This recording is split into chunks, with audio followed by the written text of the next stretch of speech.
All right, we are here. Ready to go. Boop. Just pulling up my chat side of things.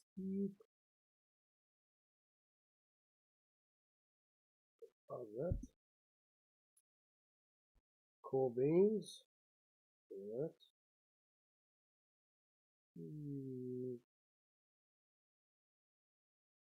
There we go. There we go. We're here. Let's get a poll. Let's go with the unbelievably predictable one. Will the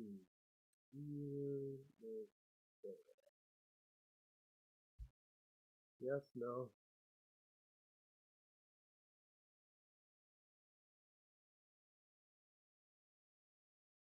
Yeah.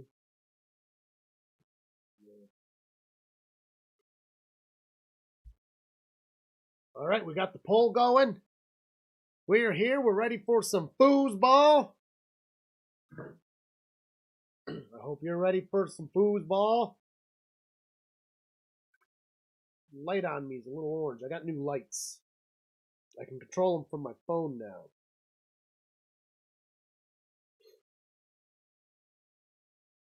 Dino.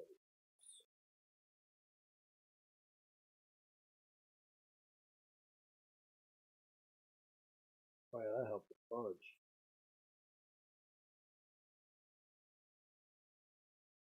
Yeah.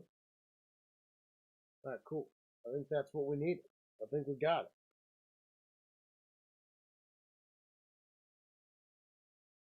No snow for you yet? We're getting a bunch. It's that miserable snow, nice and windy. It's putting that thin layer constantly on the road. Even the salt's not melting it good. The roads look slick. Downright slick outside. I was watching Storm Chasing before I got on here today. Get out of the way. Now I'm here to watch my two mortal enemies play each other. Be honest, I'm going to have to root for the Ravens in this case, just because, oh, fuck the Steelers. No other way to put it. Saving bucks on heat this winter. Yeah, a lot. We're doing the electric heat thing, and it's been working great. And yeah, this winter helped out a lot because if it gets too cold, we're going to have to turn on the old propane furnace. But my lungs are happier. Let me tell you what. That forced air gives me my allergies and stuff. It just kicks around shit from in there. And it's incredibly inefficient the way they have ours set up. It's not great. So, yeah. If they tie, that's kind of it. The Steelers have to win, so I guess a tie would actually, yeah, maybe we just need to root for a tie. The Ravens don't give a shit. They're locked into the number one seed.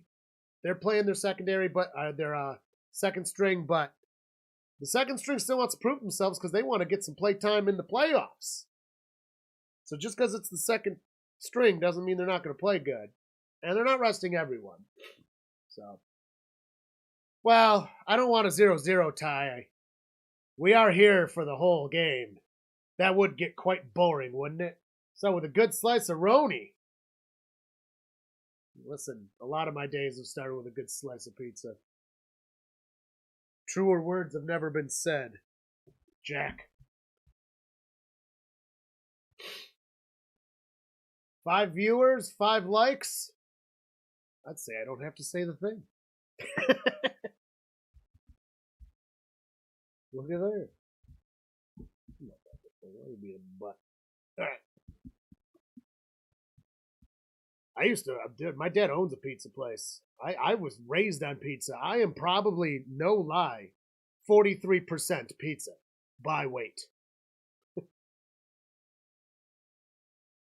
Like all the calcium in me, it's all from fucking mozzarella cheese. All the delicious vitamins from the tomato sauce and the mushrooms and stuff. All the gluten. The game is boring, then we will do what we always do and just talk about random shit. I mean, you're not wrong, Irish. You're definitely not wrong.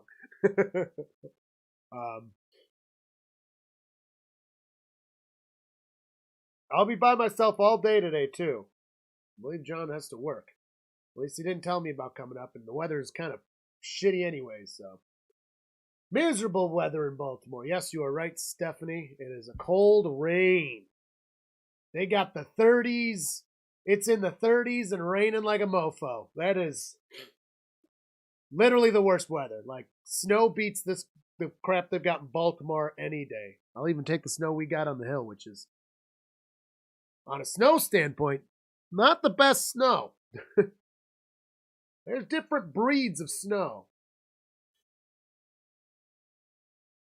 Oh my god, dude, being a cheerleader in that weather would be absolutely the worst. And like, with the exception of the Cowboys, cheerleaders aren't even paid good. That'd be so hard to get through your day. Like, the Cowgirls are the only ones that are actually paid fucking reasonably.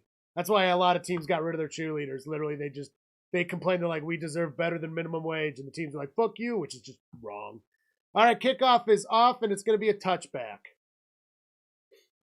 All the billions of dollars the NFL makes, and they just can't pay personnel and stuff enough. And yes, the cheerleaders count. Anybody working at an NFL stadium should be making fucking bank every day, and a lot of them just don't. I'm going to go with the Texans, especially because Stroud's back, right? Stroud is in? If Stroud is in, I'm going Texans. If he's out, I'm going Colts. All right, so Steelers have the ball first. Rudolph is under center. He motions his man behind him, gets the snap, hands it off to the big man who kind of turned around. Weird. Hello, Dorian. How are you today? How's the weather there in Missouri? Or actually, I don't know where you are. I just know that you're a Chiefs fan and you live near the stadium. So I guess you could be from Kansas as well. Oh, he almost lost the ball. That's why he turned around like that. Jeepers. Yeah, he almost lost that. Come on, Steelers, lose the ball next time. I gotta say, I'd rather the Ravens win than the Steelers. Ugh! Nobody wins. Fires it to the side. He gets it. Gonna pass the line of scrimmage. Passes the 30, and he's gonna be shy of fresh baked as he's hit to the ground. 14-10 in the first quarter.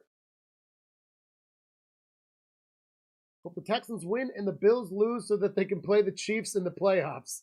I want the Bills to win because they're now my bandwagon team since my Bengals have been eliminated. Fuck the Chiefs. I mean, the Chiefs outplayed us. There's no, whatever. This happens. I'm not even that upset. I mean, I'm sad because this week doesn't matter, and it would at least be nice to have this week matter. I wish we weren't mathematically eliminated. In shotgun, Rudolph gets it.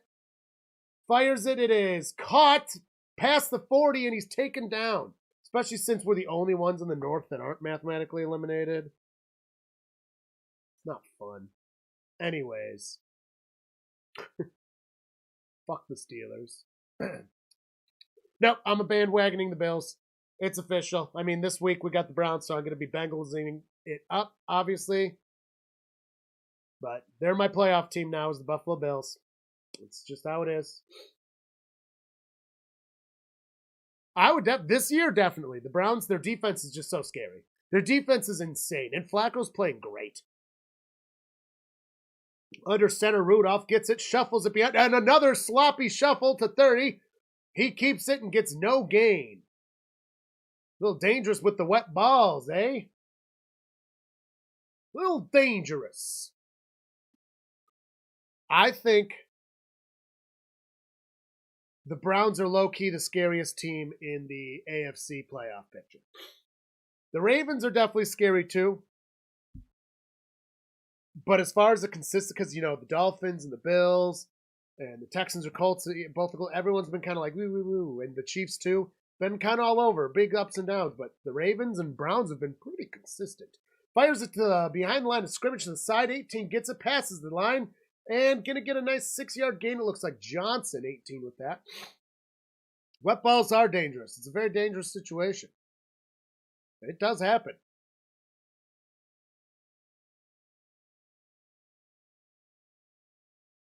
All right. And shotgun this time. He's got some company beside him. It's 3rd and 4. 11:49 gets the snap. 4 yards to go. Fires it. It is incomplete. We're going to have a 4th down. Good stop out of the Ravens D.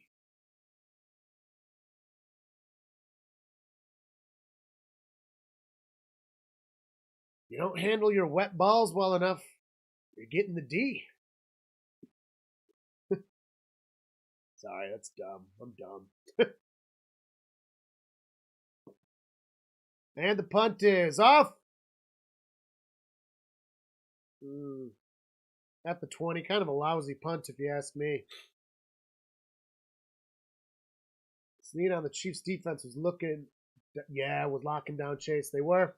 We had the lead. And then what I think happened was we took our foot off the gas. And that happens a lot. That's a thing that Zach Taylor does. That's, if you've ever noticed, the Bengals always do better when we're losing at first. If we're down a score or 10 points going into the half, we often come back and go. But if we have the lead, we love eroding it because the Bills do the same shit. It's funny, the Bengals and Bills are very similar teams. I think our receiving core is a little better, but then Josh is more mobile than Burrow, and we're going to go with Burrow as being the normal. Is more mobile. They're pretty much equal as arm talent, I'd say. Burrow's probably a little better arm talent-wise, but again, Josh Allen makes up for that with mobility. So it kind of evens out.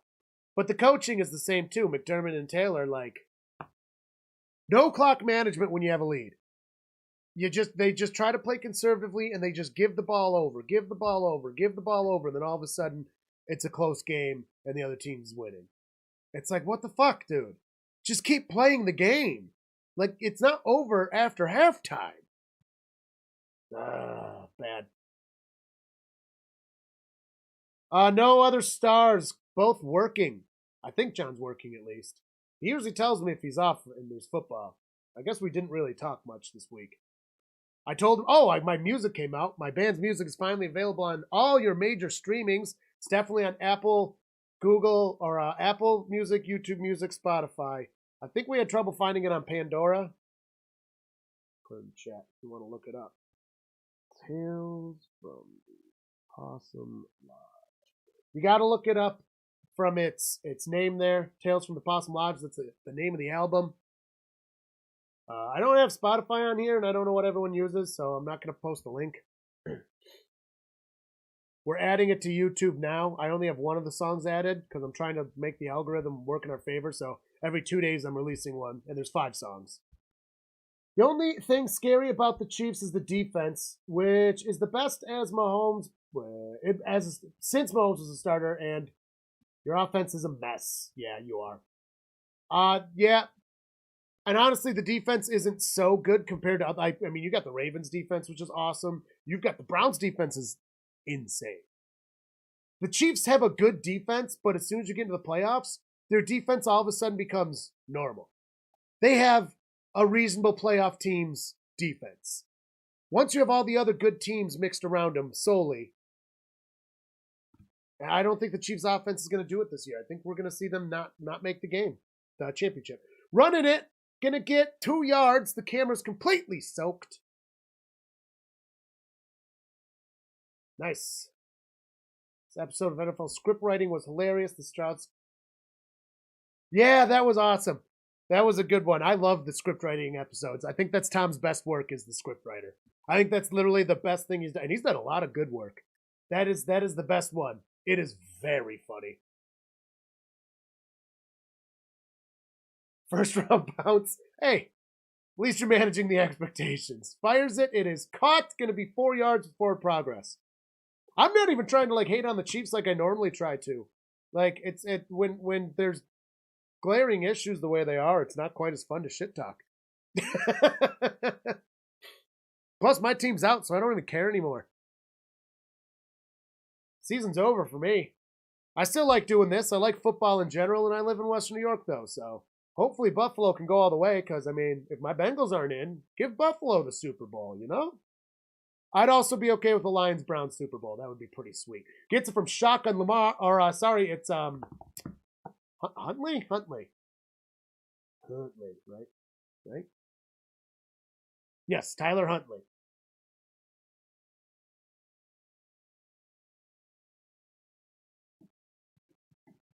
Let's see here. Well, you're not going to play the Chiefs. The Chiefs are going to have the 3rd seed, probably. Well, maybe you would. Maybe, depending. The Browns are guaranteed the 5th seed already. Great punt out of the Ravens. Back to the 10-yard line. Going to take it to the 20. Gets almost to the 25-yard line. Pretty standard starting position for the Steelers on their 2nd possession during this foosball game. With 10:08 left in the 1st quarter. We're probably going to have a commercial break for the changing of balls, as is tradition. The 6th seed, and the 6th seed would play the 3rd seed. You're right. You're right. Yep, you're right. I think it's more realistic that the Texans get the last seed, though, to be honest, because I see Buffalo winning against Miami, which will give Buffalo the 2nd seed. Miami's then guaranteed the 6th seed, right? Right? Are the Browns not guaranteed the 5th? Where are the Browns? 11-5. No, the Browns are guaranteed the 5th. Okay. Then the Dolphins can get the 6th. And I see the Texans or Colts having the 7th. Honestly, I think the Texans can still take the division. Honestly, you guys can still get the 4th seed. If the Jaguars lose, which they could easily, and the Texans win, guess what? You're not the 7th seed. You're the fucking 4th seed. Then you're playing a divisional opponent, probably.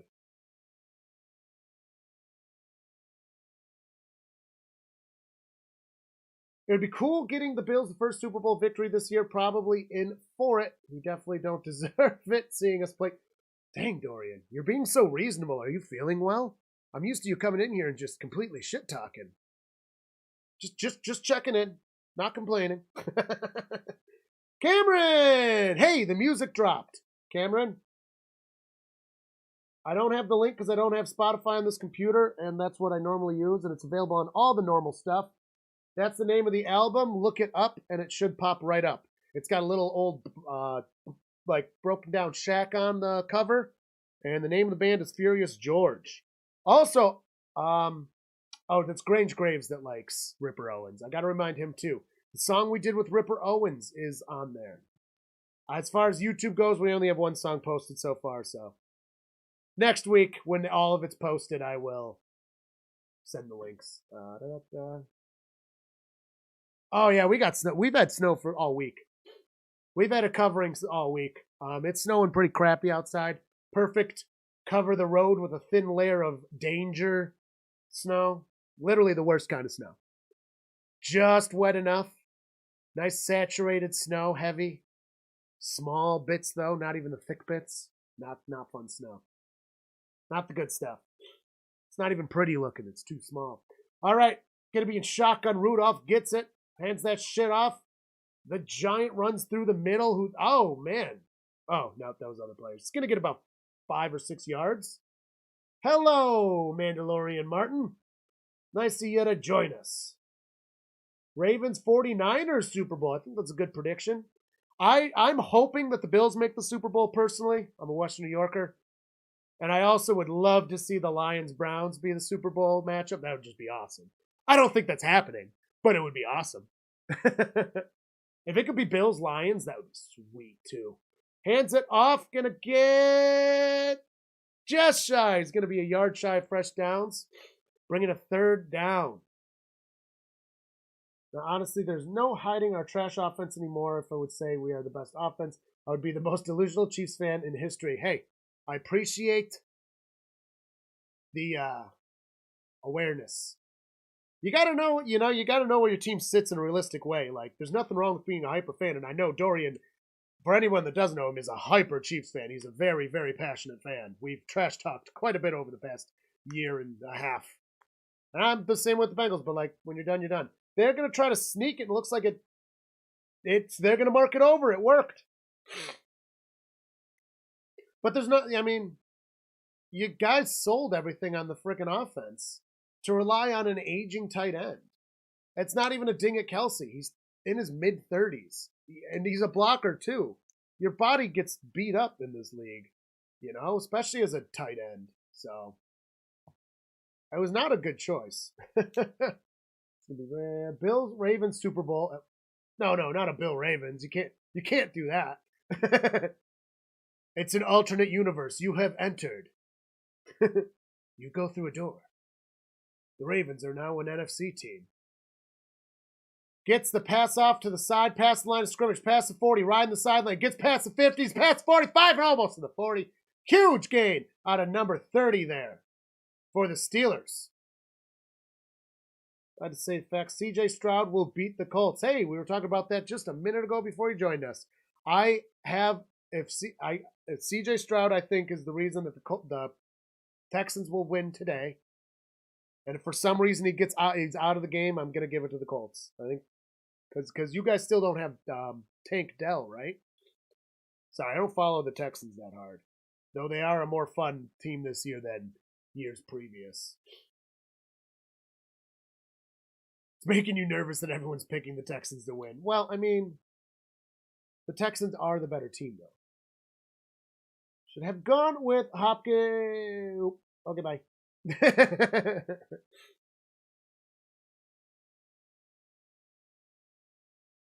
7:05, counting down to the first quarter, 2nd and 2. I have the Bills winning, but it's going to be. I would be 0% surprised if the Dolphins win. I'm picking the Bills. I don't know if we're going to do the game here or if I'm going to go to my friend's house for that one, though. Runs around to the side, gets a little lobby pass beyond the line of scrimmage, and fresh downs as he dives. 83 there. See, the problem with the primetime games lately is there's a lot of us streamers. Everyone's doing it, so and then you also have Tom doing it, Tom Grassi. And he's a giant. He gets everyone, which is great. It's fine. But then you got all the small guys doing it too, and it just seems to be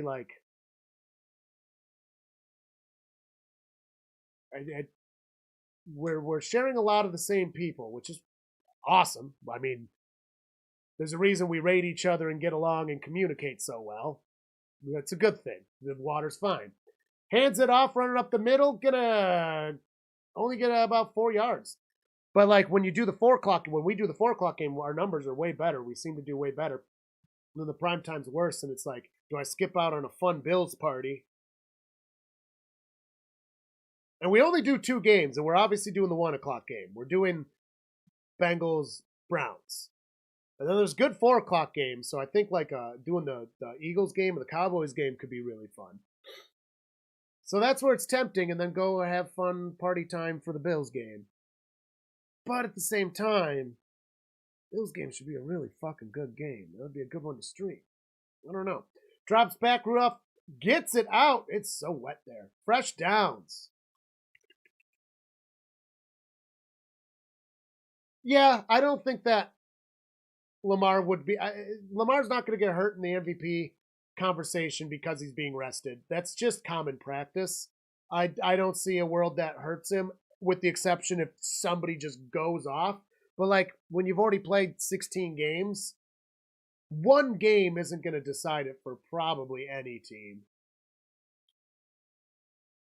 Oh yeah, Tom is the top straight. He does a great job, and I mean he's one of the big inspiration of why we started doing this. So he should. He's fantastic. When we're not streaming and I'm not at a party, I'm usually watching Tom stream with the game. That just makes sense. He's great. We should have gone with Hopkins at least instead. So much of the defensive investment. You just got rid of the key offensive parts. It was bizarre. It's weird what the Chiefs did. It's almost like the Chiefs got cocky as an organization, I'm saying. Not as players, not as fans. I'm talking the management part.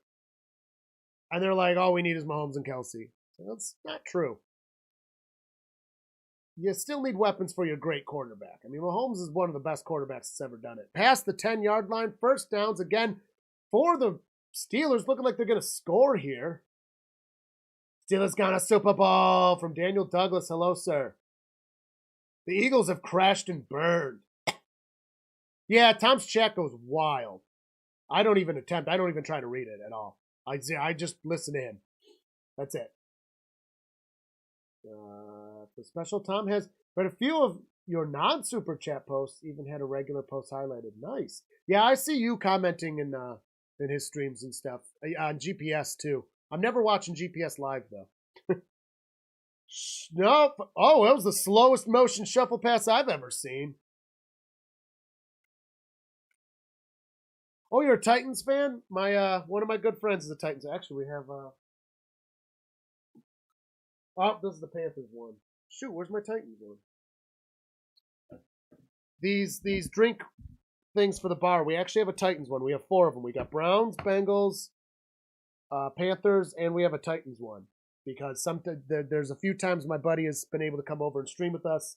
He's a Titans fan, so we give him his representation if he comes and joins us. Otherwise, it doesn't come on the bar because we don't really care about the Titans. We don't not like the Titans. We just don't like them either.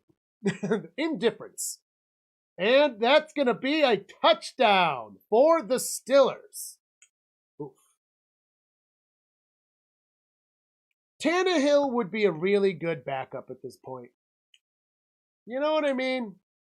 He actually could help some other teams too. He could go on some of these teams that are really needing a quarterback. He'd be an improvement on the Jets. I mean, barring Rodgers, of course. But this season it would be. On those situations, that's for sure. Oh yeah, of course you hate the Titans. You guys are divisional. The only time we played the Titans in a real meaningful game in my fandom, we kicked the shit out of them, so I'm fine with them. And the extra point is good. We've got our first score on the board in the Steelers, 7-0 over the Ravens. Imagine C.J. Anderson playing for the Seahawks. All right, that's fair. That's fair.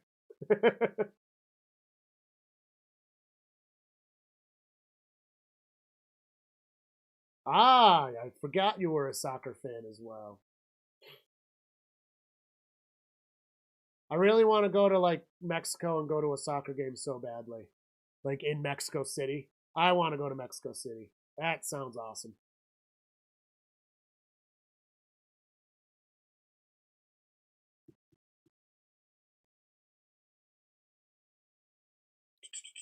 Commercial break for the changing of balls, as is tradition.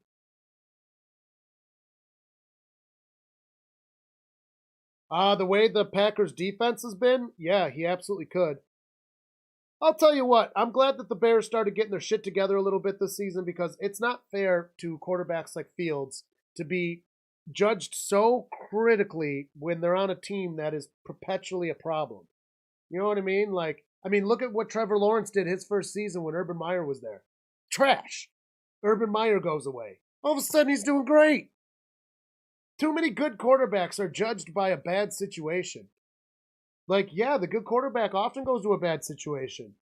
That's how the draft works. And then people shit on him, and it's like, or Bryce Young.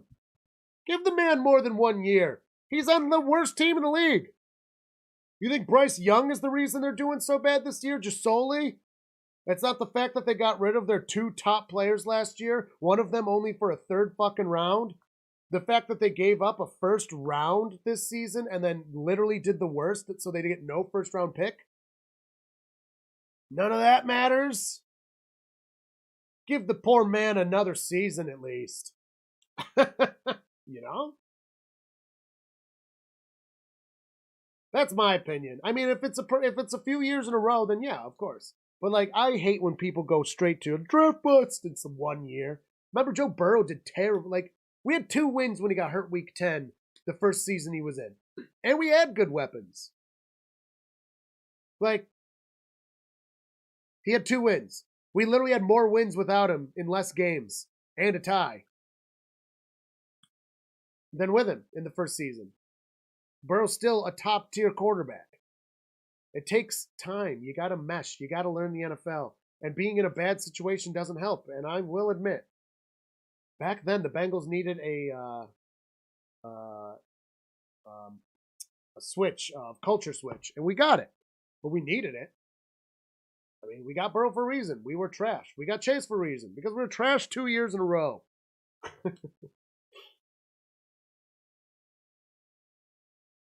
Oh, I hope the Bills don't lose. Daniel, don't be so mean. You can get Stephanie all mad. Kickoff is off. It will be a touchback, and it is still wet as shit in Baltimore.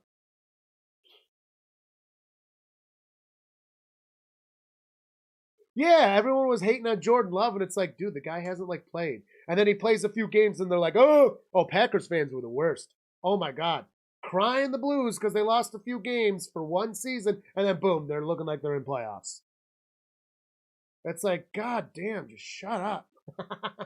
Still love all the Packers fans that join us. A lot of them do. But man, you guys were a roller coaster in the beginning of the season. I don't know. I like Green Bay, though. All right, shuffle passes it. Or not a shuffle pass. Hands it off, sorry. Going to get 3 yards as he's taken down by some Steelers. Sorry, but it would be a time. See, I told you you're going to upset Steph.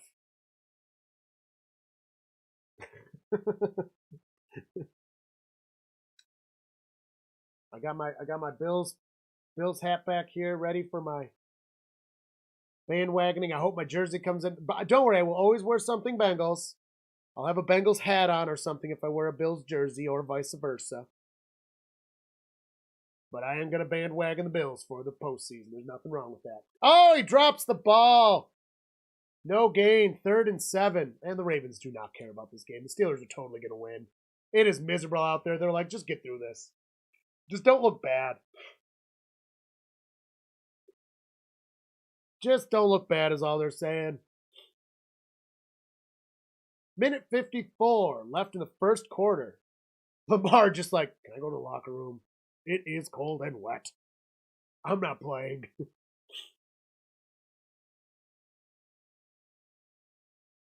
All right. Gets the snap from shotgun. Pressure's coming through, but they're blocking nice. He's got some. No, he doesn't. He's out of time. Has to throw it away.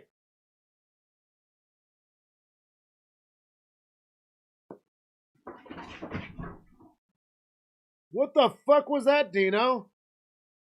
He tried to get a running start to jump on the couch. Then he doesn't need a running start to get up on because he's big enough.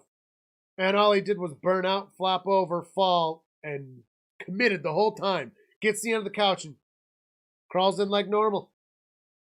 Dumbass. Punt is off.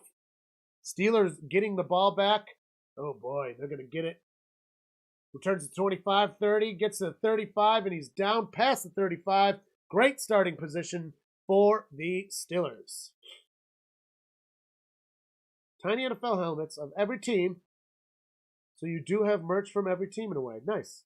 I do not. I've got 49ers up there. We got Browns. Well, that's technically John's, not mine. We have Panthers, of course, Bengals, Bills, Broncos, Jets. I do have Steelers, Ravens. Oh, I did get my Browns jersey in, and I have my own Panthers jersey as well.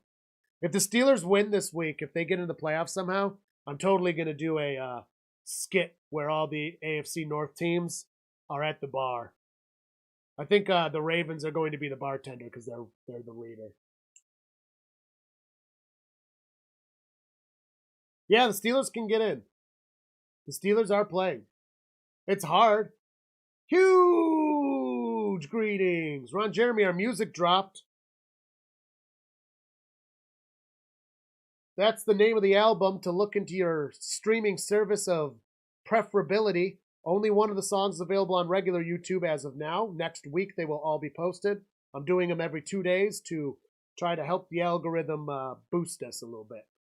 Posting 5 songs separately at once, they straight up tell you they will not promote all of them. You can only do 3 at a time. So we're waiting. Your full Bill Shrine up and ready. Blue jersey, do you wear Alan Dawkins or Reich? Let's go with Reich. Yeah. The jersey I ordered that isn't in yet, I got unsurprising, the Seabass. Got to get my Bills kicker jersey. I love Seabass. Plus, if you're just reading it, it could be base. And I like the base. So I got to get my base jersey. The Seabass.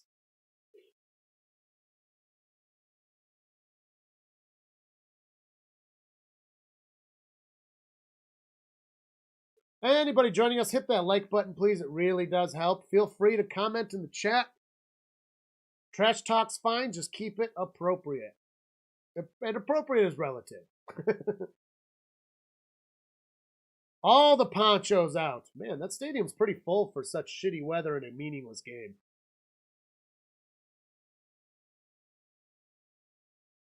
You like your girls having a nice bass.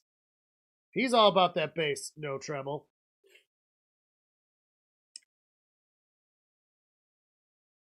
You know, it's funny. I didn't think Ron Jeremy would be picky. All right, it is a minute 34 left in the first quarter. Shotgun Rudolph for the Steelers. They're in their own territory to start their drive, but on the 37-yard line. Great start. Runs in the middle. Big man 22 getting through again.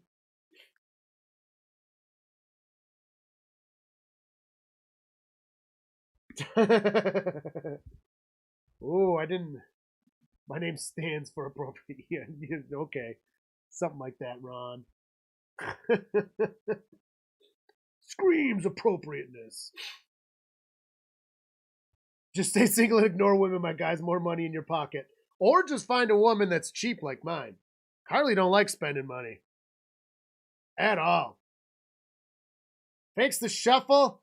Runs around to the side. He's got pressure. Gets it out just in time before he's sacked. Going to be a 2-yard gain. Sorry, Irish. The key is don't find a materialistic woman. They exist, I promise. I think it gets easy. Well, it gets easier and harder as you get a little older, too.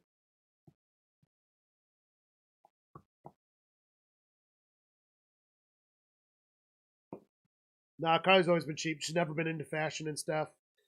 She wears football jerseys. That's my kind of woman. I like a woman with a bigger dick than I have.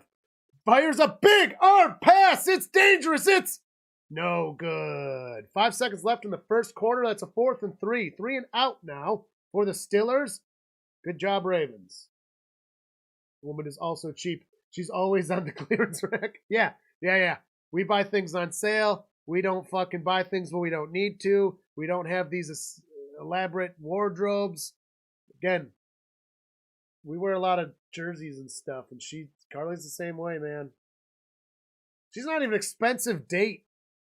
She doesn't like to go out because I cook better than the restaurants that are reasonable. And then the expensive restaurants that can cook a meal better than me are so expensive it gives her a freaking heart attack.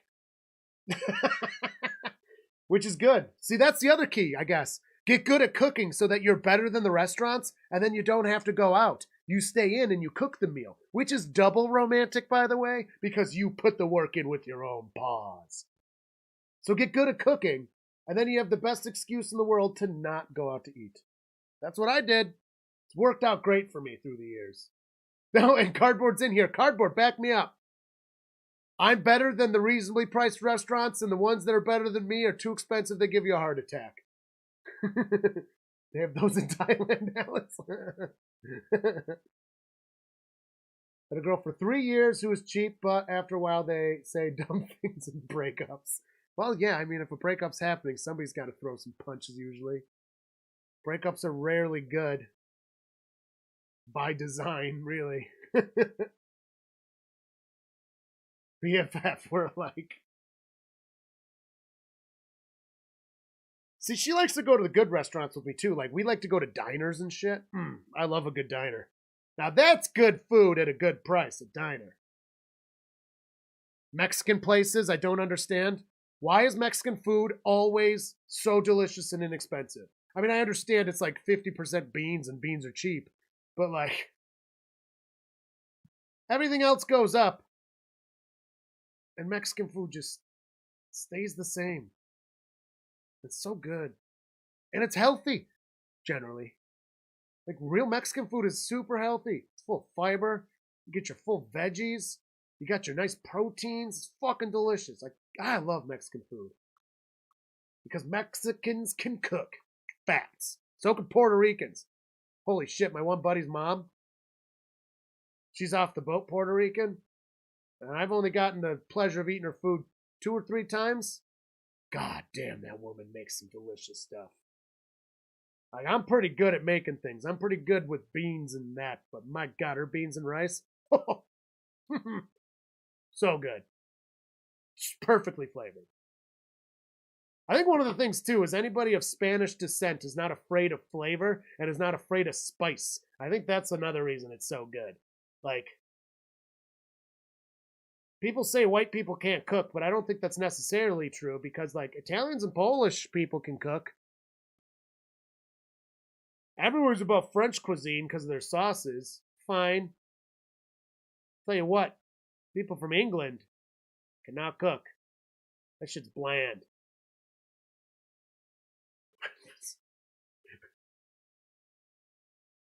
Oh, you're only 19? Yeah. If you had a 3-year relationship and you're 19, though, that definitely sucks. Because that's a long time. I mean, that's a long time no matter how old you are. But when you're 19, it's a significant portion of your life.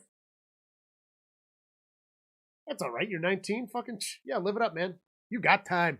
You got plenty of time. You don't need to get bogged down if you don't want to be bogged down. And if you want to be bogged down, get bogged down. I don't understand why people are like, you shouldn't be actively looking or not actively looking realistically. Just let life happen. Live life. Have fun. Be responsible.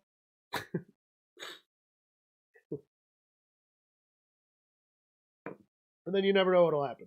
If you like someone, give it a shot. If you don't, leave them. And never stay in a relationship with someone you don't like just because you've invested time with them. That's a dumb, dumb reason to stay in a relationship. Is this our first flag? That was so late it was after the commercial break.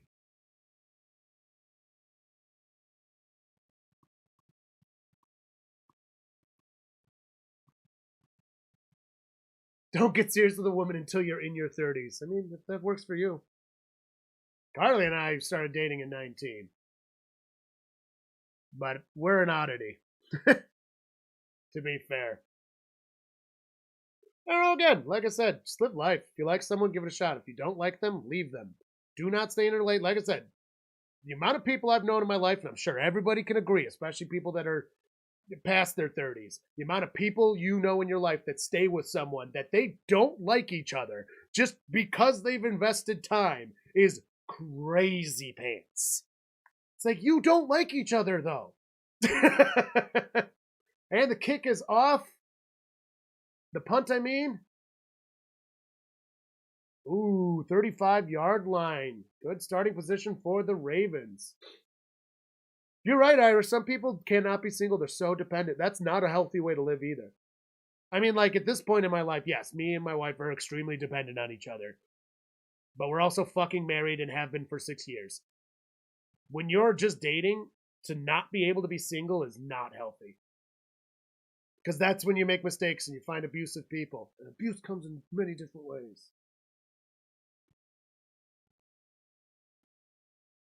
Yeah, don't stay with someone you don't like. That's the whole point. You should like each other. Gets the snap from shotgun, hands it off. 33 running with it. Gets past line of scrimmage, gets to the right side, and he's going to get a total of about 6 yards, it looks like. When you were 32, married for 34 years now. Nice. 20 years a single man. Well, there's also, like, yeah. My one friend, she's passed away now. She passed away at 87, but she came in the deli and stuff, and we were genuinely friends, and she was obviously a lot older than me. She was almost 20 years single because her husband passed away. And she just never wanted to remarry, never wanted to date again. She just, nope. And that's the way my dad is. My mom passed away, and he's just nothing. He's over it. He don't have the time. Christine was enough woman for him. That happens a lot too. Some people, I swear, dude, their spouses pass away, and like, hey, your spouse passes away and you find someone right away, that's on you. But it is a little weird when it happens as quick as it does sometimes. Some people find someone new very fast, and it is strange to me. Gets the snap, hands it off. Oh, the ball came loose. The Steelers are going to have it. That's Steelers ball, a fumble. Oh, my God, Ravens. Come on. Don't let the Steelers win.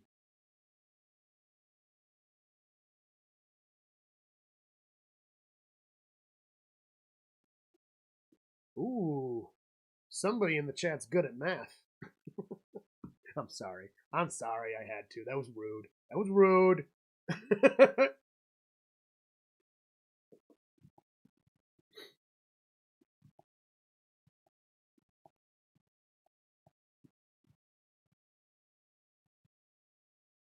See, I don't think I would ever marry again. Like, if God forbid something happened to Carly, I don't think I would ever get married. We've actually talked about it. Like, it's not even that I'm like against it. It's just I really don't think I would want to do that again. I got lucky once. What are the odds of getting lucky again? I don't know.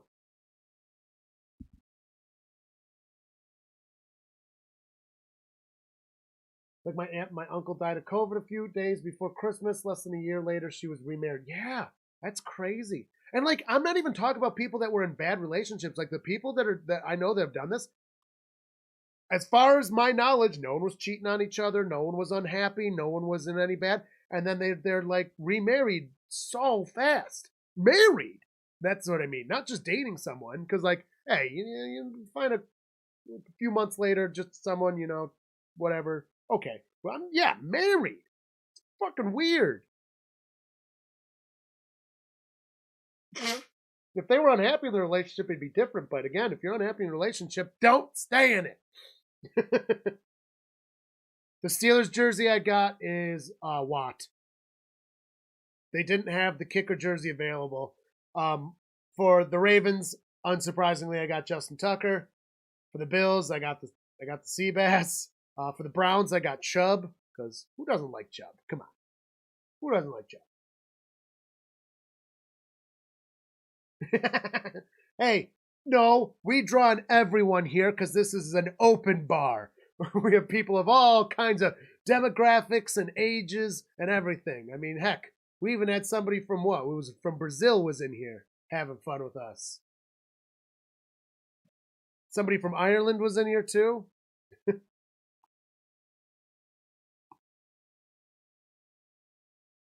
For 9 years. Was really happy to get out of that. Won't do it again. Yep. Glad you said that, Steph, because I thought about for a second using you as an example, but then I thought that was uncool.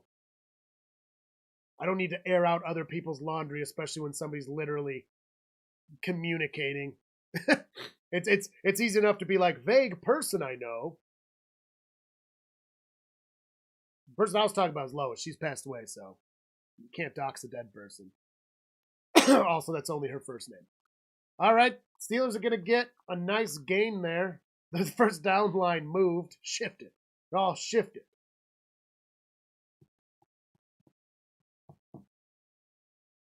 That's actually a good thing too, Irish. I think that everyone of all ages should always be able to interact and have fun together. And I cannot stand, and this happens on both sides, people that are like, I can't be around this person. They're old or they're too young. That attitude kills me. Ooh, we got flags all over the place.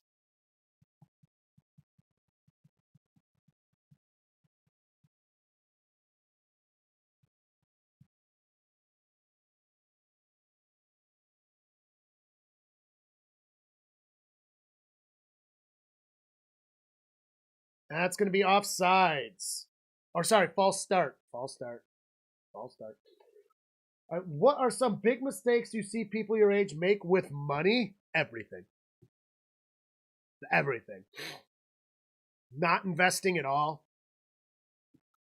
I would highly recommend anybody your age put at least some money in the S&P 500. I know, such an old soul I am.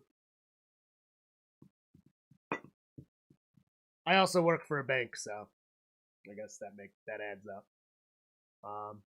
I don't know. When you're 19, you're supposed to be stupid with your money. That's how you learn how to manage it better. As long as you're not completely dumb. I do have a friend that's really dumb with their money, but John wasn't smart with his money, and he's doing fine. I was smart with my money, and guess what? Me and John are not in dissimilar situations. Ooh, having kids when you aren't ready. Yes, that is a good one. You're right. That is true. Wrap it up, man.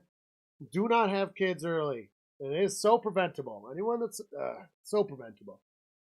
Drops back, fires it. It is caught somehow in some congestion.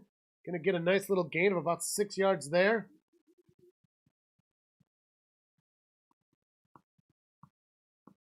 Cars, if you buy a stupid car, that's a good way to lose all your money. If you buy a car, buy a reasonable car. And there are nice, reasonable cars.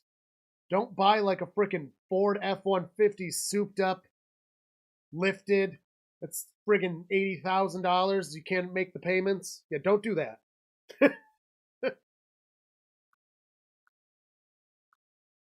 Oh, people that move to expensive cities.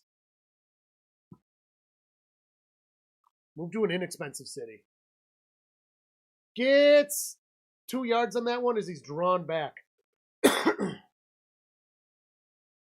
I have some. When I was young. Oh, the Ravens are saying it's their ball. Another turnover. This might be turnover city with this weather. Yep, the Ravens are going to have the ball, looks like. We've got to see what the refs say. Plan on living there for a couple years. Yeah, that's absolutely a good plan. The average age of people leaving their parents' house now is pushing 30 now. For real, because the housing market is terrible. Yes. Oh, it did come out, and he's still up. That's going to be the Ravens' ball, it looks like.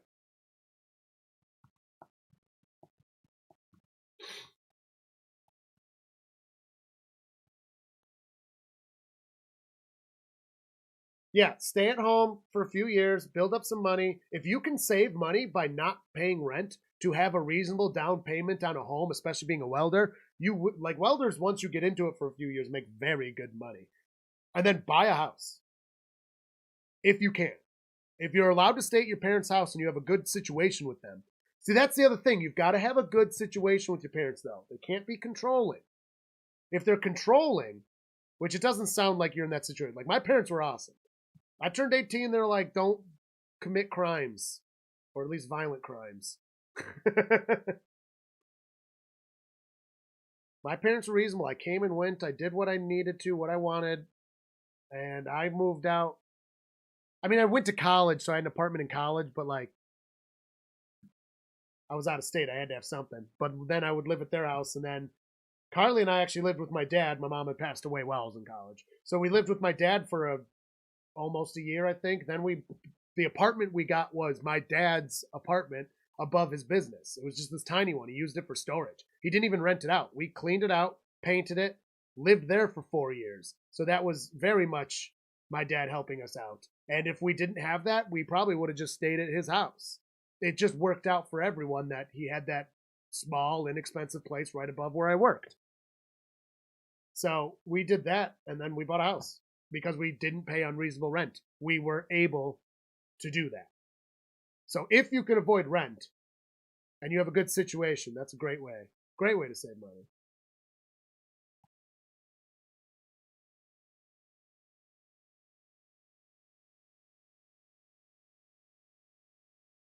Oh yeah, my brother and his partner, when they moved back from Kentucky, they lived with my dad for 2 years, I think.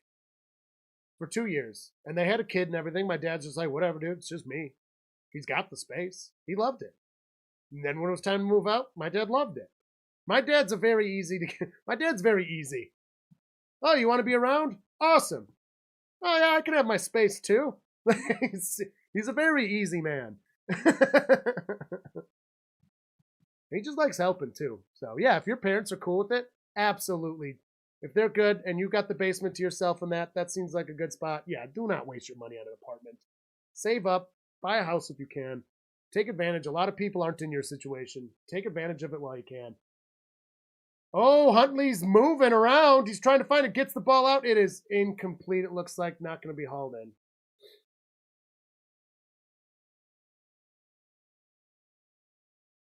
Yeah, especially in welding. Because as far as I've come to understand, pay doesn't start particularly amazing, but it increases nicely. And once you're doing it for a while, you make bank. So wait until you're at that part. Then you're gonna do great. Yeah, and don't get an expensive divorce, and don't have expensive child support and stuff. Just make good decisions. Be responsible. That's it. There you go. There's your advice from the chat. All right, gets the snap, drops back. He's got some time running with it. Gonna get a few yards with that. Gonna bring third down.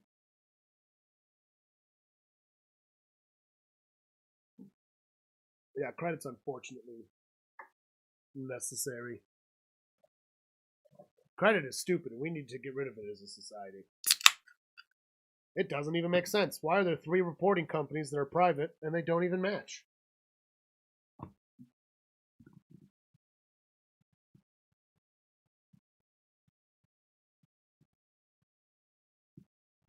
All right, drops back. Huntley fires it. It is caught, and that's going to be fresh downs with forward progress. Yeah, don't get into crippling debt like Irish.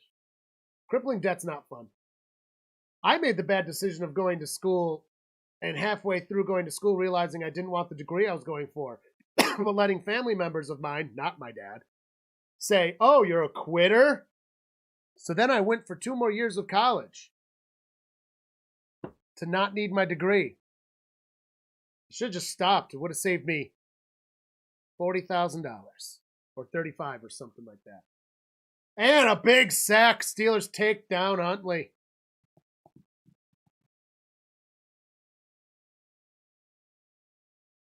It's not don't fuck with women. Just be responsible. Don't get married too soon. Don't rush marriage. And don't have kids until you're ready. If you want to have kids someday, great. I encourage everyone to not have kids. Personally. If you want to have kids, that's awesome. But if you don't want to have kids, that's also okay. Society says you have to have kids. Or what are you doing with your life? You don't have to. Gets the snap. It's going to be a 2nd and 18. Behind the line of scrimmage throw is not going to do it. Gets to the 40. Bunting unit's going to have to come out.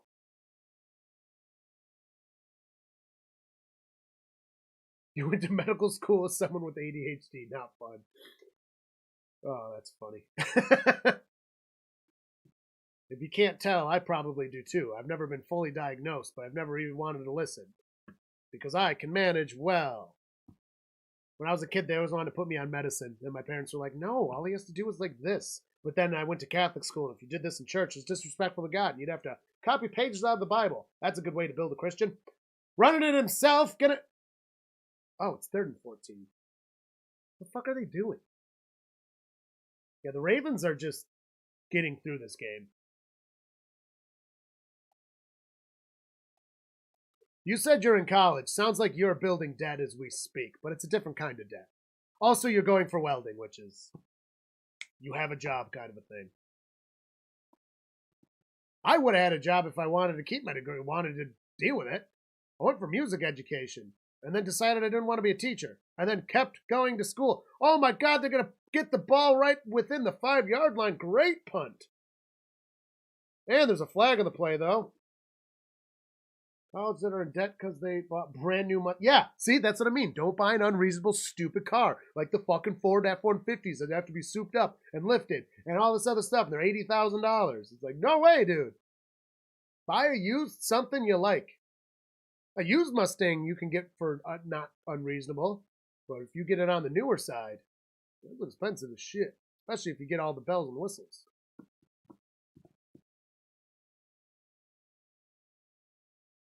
Yeah, a vehicle is a great way to build debt or avoid debt. There are a lot of reliable automobiles. Ineligible man downfield. So they have to repunt? Oh, I hate that call. Oh, nice. Yeah, see, take advantage of the situation you're in, bud.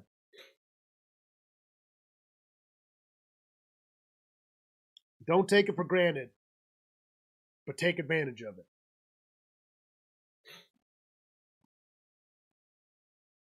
The Hyundai Elantra, the workhorse.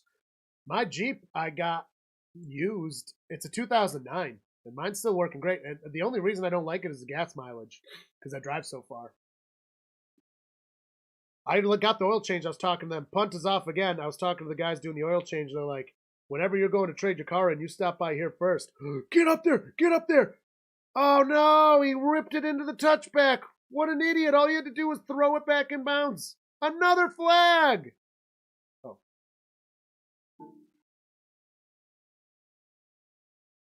Yeah, they said to bring it through them because they said they're like, the dealership's only going to offer you $500. I said, I'll scrap it myself for $500. The catalytic converter's worth a good $1,000. That's easy to take off. The engine's perfect. I get all my maintenance done. It's got rust damage. That's going to be holding on the Steelers. Oh no, that would be on the Ravens. Oh no, on Pittsburgh. Okay.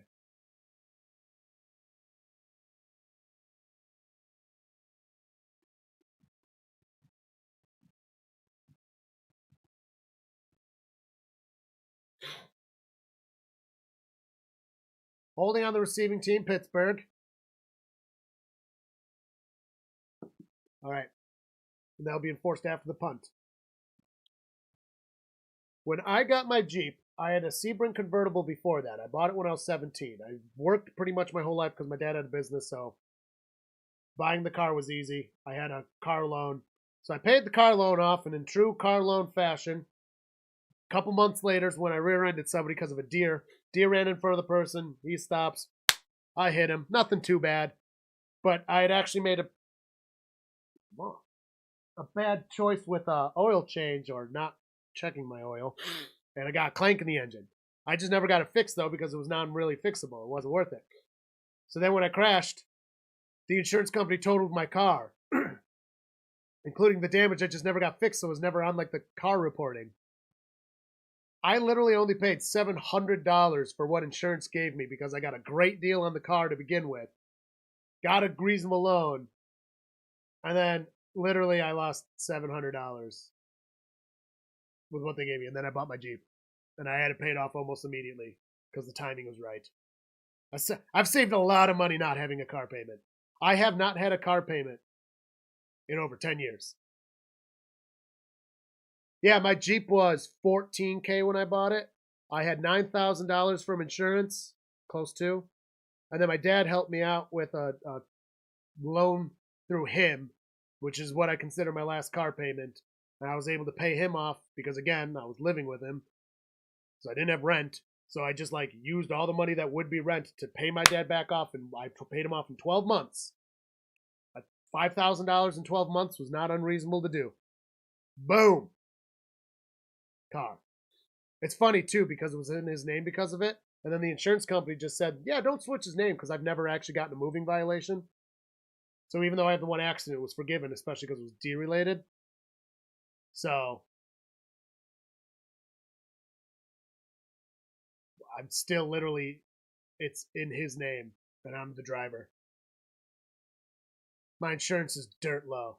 Yeah, don't get moving violations too. That'll save you a fuck ton of money in the long run. I've never gotten a moving violation. Never gotten a ticket. I mean, I've gotten like registration and inspection, but that doesn't raise your insurance. You've got a Sunfire! Oh, God. Oh, God. Sorry, Daniel. You're gonna get addicted to friggin' cocaine. That's anyone that drives a Sunfire. It's just inevitable. 2001 Sunfire. Those are reliable cars.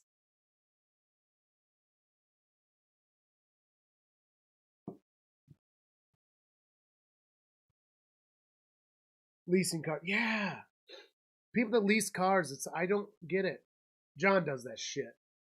I want my car. It's mine. I want mine. My car.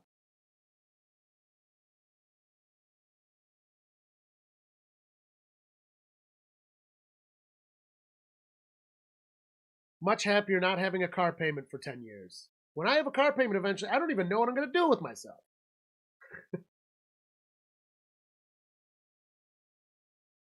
Gets the snap, drops back, he fires it, it is caught. Oh, he stays on his feet, avoiding the tackle. Not that tackle. Gonna get about 7 yards, it looks like.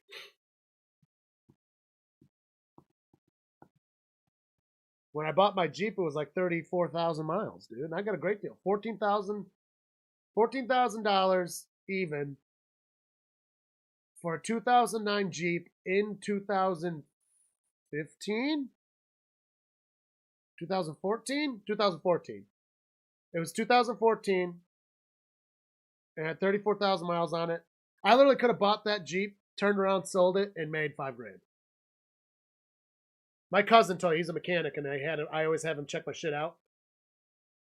Hands it off, runs up the middle, fresh downs for Pittsburgh. And he's literally said, he's like, well, if you don't buy it, I'm buying it. Because he's like, I'm going to buy it. I'm going to do like 2 things to it and literally sell it. Oh, no, they're marking him short. So, needless to say about it. Oh, yeah. See, that's the other thing. Whenever I need to get a new car and it's trade-in time, like they're gonna try to offer me $500, and it's like I could sell the engine in my Jeep right now. It's under 200,000 miles. It's about 150,000 miles. Like I can sell the engine easy. I'd sell the engine for $500. It would go like that. You'll just have to pick it up yourself. And the punt's gonna go to the 30.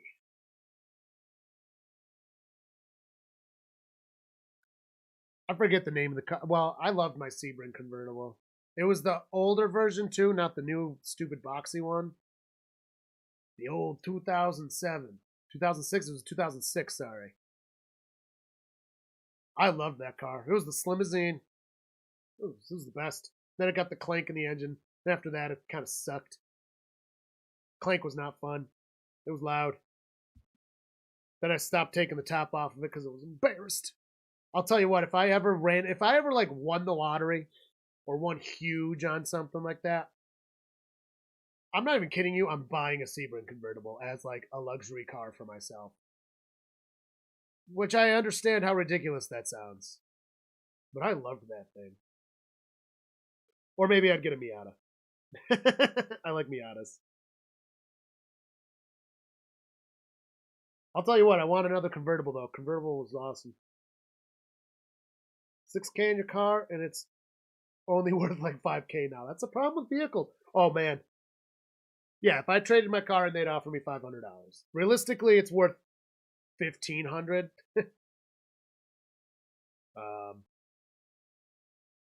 But if I scrap it out myself, I could probably get close to $2,000, and I get to keep the shell of it, which I can put at our shooting range. Then I'll be full redneck. The full redneck transformation will finally be made if I do that. I mean, that's exciting stuff.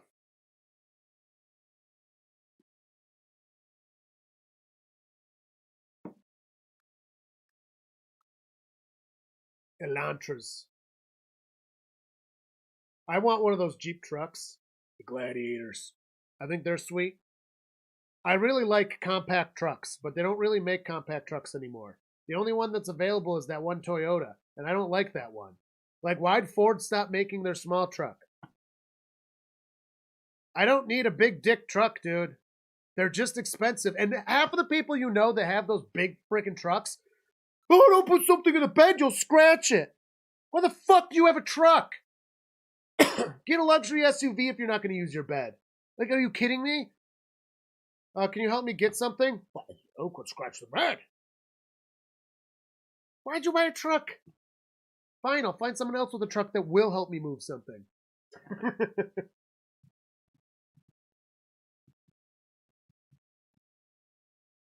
2005 Toyota Solandra convertible.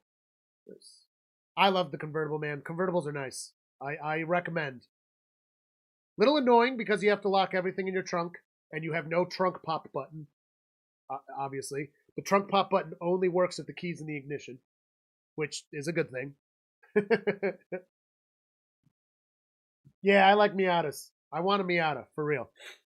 That is probably my literal dream. Like, people talk about dream cars, and John's always like, I want a fucking Lamborghini. I don't want a Lamborghini. Fuck that, dude. A Miata's fine. Perfect.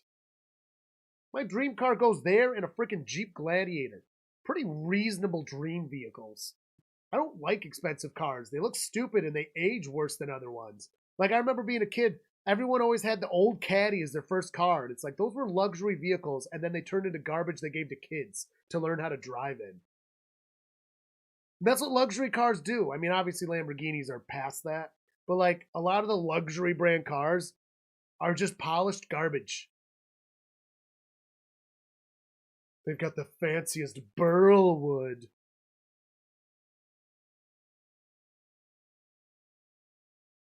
Ooh, I do like Audis. Audis are nice. Yeah, Miatas are awesome. I want a Miata. Audis are nice. When I first was looking at my first car when I was a young one, I looked at Audis, but all the used ones were crap for my price range.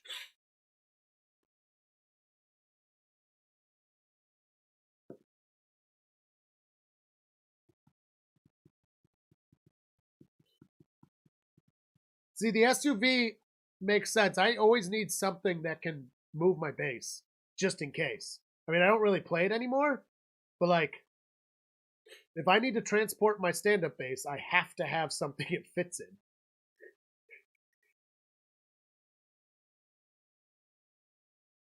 So I need either an SUV or a truck with a cab, like a bed cover. It needs to have a proper cover because I can't let the elements get in there.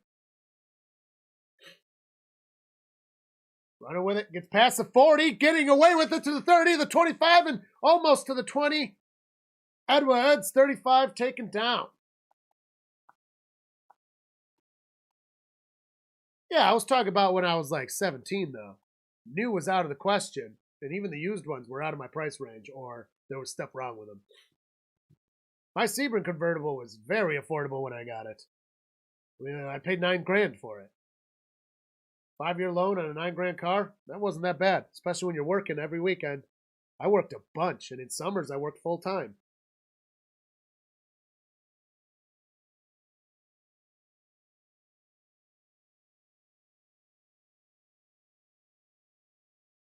Steph, are you just worried to be an old lady that doesn't know how to drive an SUV? Is this a deeper conundrum you're having? Is this an existential issue? Yeah, Carly's got her Mini Cooper that she's wanted forever and years. But when your job is driving a car, it makes it easy to buy the car you want.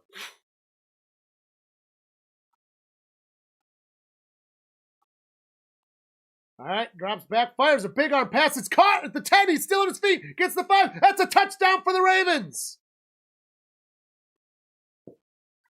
We've got pending extra pointage. I say fucking go for it on 2. Yeah, I don't like both teams either, but fuck the Steelers. The Ravens, they're in it. I don't want the Steelers making playoffs. That's just going to make me feel bad about myself. And if they lose, they don't make playoffs. So I'm going Ravens. Plus, if the Steelers win, there's a chance that the Buffalo doesn't make the playoffs.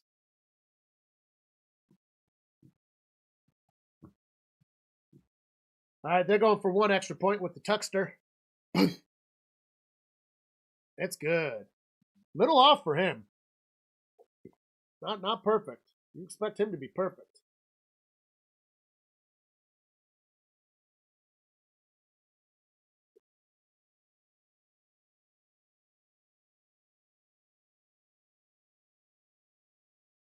So it doesn't look like you do cocaine.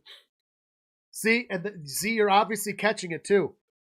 Because when you have a Sunfire, you don't just do cocaine. You do cocaine with your Sunfire.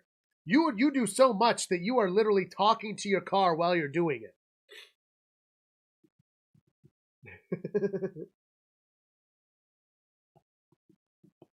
Let me look it up.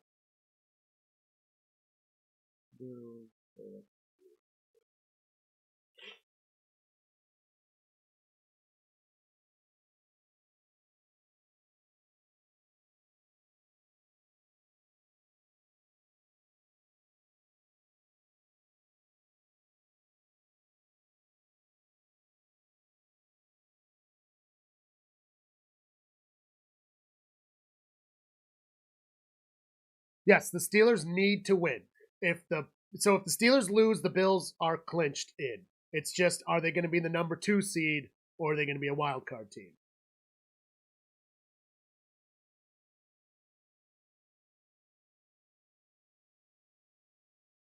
That's why Sunfire hoods always lose the hoods always get a little faded. It's because of all the cocaine that's on them. It eats through the paint. It's just a proven fact. That's why Sunfire hoods always wear away.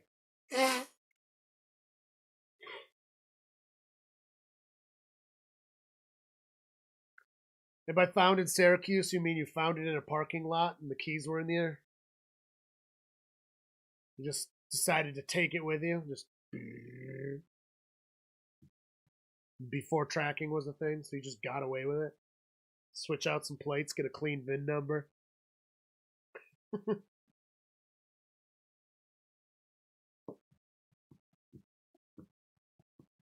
Corvettes are all right.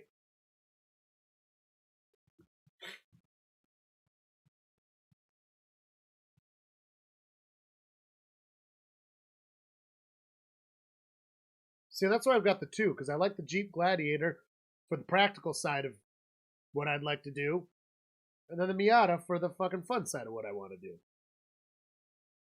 That was what was so fun in the convertible. I used to just go for drives. I don't do that anymore. It's not the same when you're in a older Jeep.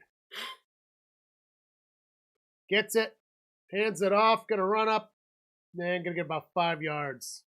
Second down.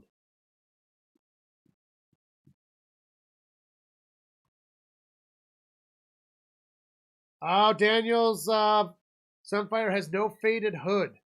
He's not doing coke off it yet. 2-minute warning. Yeah, Corvettes are sweet cars. They're nice. If I went that route, I'd want a Ferrari, though. I think Ferraris are pretty nice. It's just too much car for me, though. Like, I don't really see the point in buying something that expensive and performance-based when you're never going to use it. It's like the people that buy a big dick truck and then are like, you can't put a brick in my bed. It'll scratch it. That's what buying a Ferrari is, or a Lamborghini. A Corvette's more reasonable because they're not unreasonably priced. But once you go to the super things, it's like, oh, you bought all this so you can not use it. What's the point? So you can take it to a racetrack once? Rent one. I don't know. Yeah, again, the big trucks, and then like, if you're going to buy a truck that you don't want to get scratched, buy a classic truck and make it look really nice and get new paint on it and stuff. You know what I mean? Like, why are you buying a brand new fucking F-150 and then being afraid to use the fucking bed? That makes me mad, that attitude.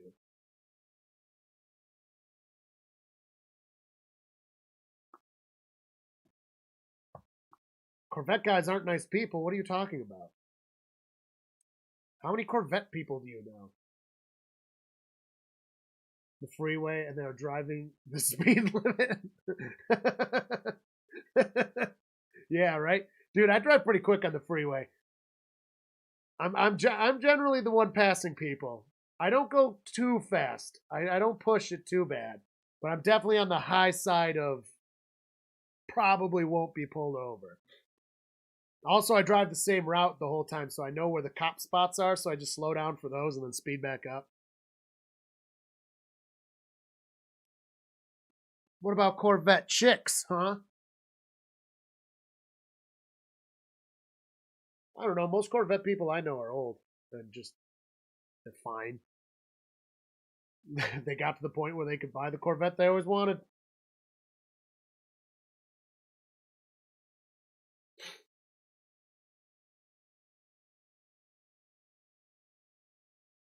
Nope, I'm sticking Miata.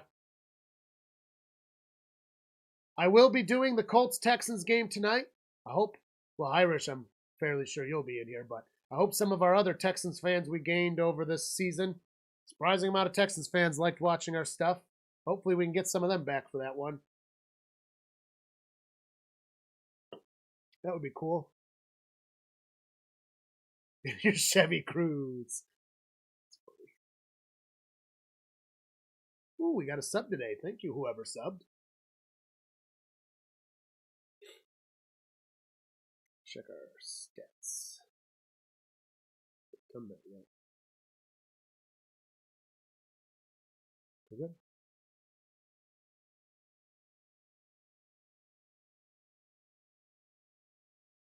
The only nice Corvette guy?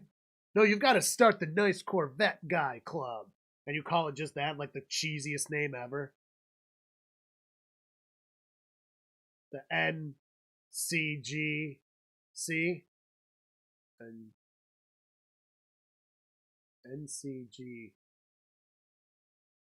NG. Nice. NCGC. NG. Yeah. I'm having trouble with that. Maybe that's not the best acronym in the world. It's not easy on the tongue. Texans fans are starved for content. Well, what a compliment that people only watch because they're starved.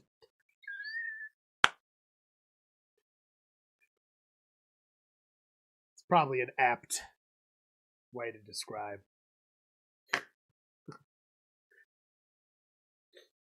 Oh my God. All right, drops back. Steelers just need to get some points before the half is what they're trying to do. They're about at field goal range. But remember, the conditions here are shitty.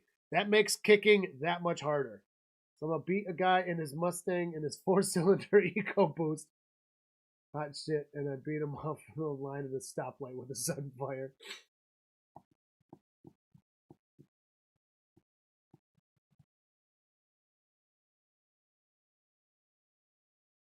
I guess, I don't know. I don't watch the talking heads on TV. Never really have. So, like, wow, that was a nice game to pass out. I guess the Texans have always been a pretty low-key team overall. It's like anybody that cares is like, they're not the Oilers. Which, also, we need to start a petition to get the Texans the Oilers logo back. As NFL fans, we should band together. That shit's fucked up that Tennessee keeps it. That'd be like the Ravens showing up in freaking Colts outfits.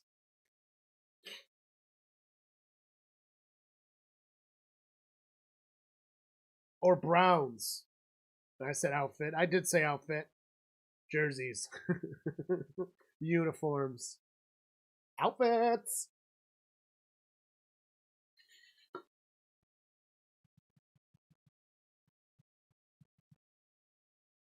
Right, it's fucked up, John. I know it's a no. I'm just saying. Oh, they got pressure. He flukes it up.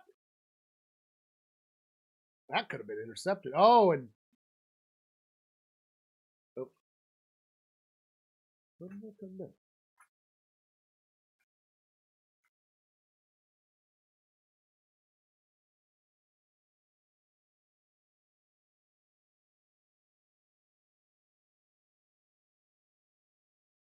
All right. Bring on the chaos. Right? Paul Brown did leave the Paul Browns to start the Bengals.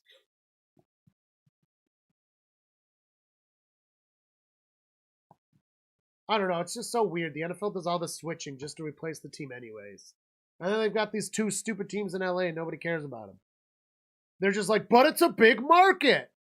And you can have the biggest market in the world when you have a product that people around don't want. But then you leave other markets like Green Bay does how well, and they're so small, and they do great. And the NFL's just like, but big city. New York does well. New York sports good. New York fans money spend. LA must too. Chicago money spends good sports team. Why won't LA? I wonder why. But San Francisco money sports fan well spend money. Yeah. It's almost like San Francisco's got a lot of the California fan base. Man, billionaires are so dumb with their money sometimes. It's very frustrating. For real, though. 2nd and 19. Fires it. It is caught. Gonna get to about the 35-yard line. They're technically in field goal range, but it's not a desirable condition. Don't want the Oilers uniforms back. They're associated with blowing leads. Well, it's true. The ball came out again, and the Ravens have it this time for real with a whopping 5 seconds. Stops the Steelers from being able to try to kick, though. That's good. The Oilers did historically blow a lead against the Buffalo Bills. That's Buffalo Bills lore. What am I dropping? Like,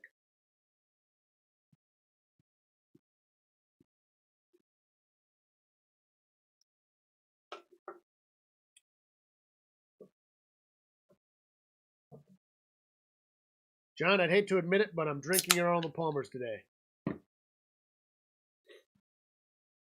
They're delicious. They made it long enough. I'll buy you new ones tomorrow.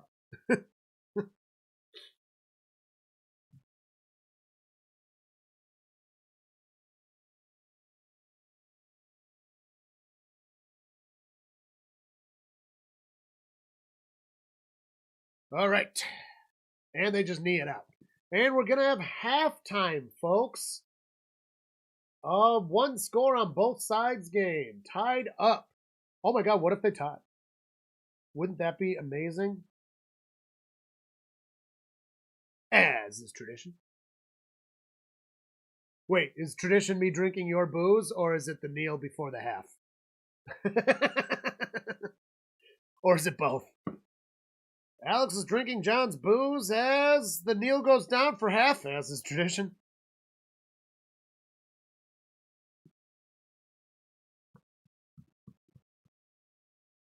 Well, either way, we will be doing the Texans-Colts game. I hope everybody that's watching joins in with us.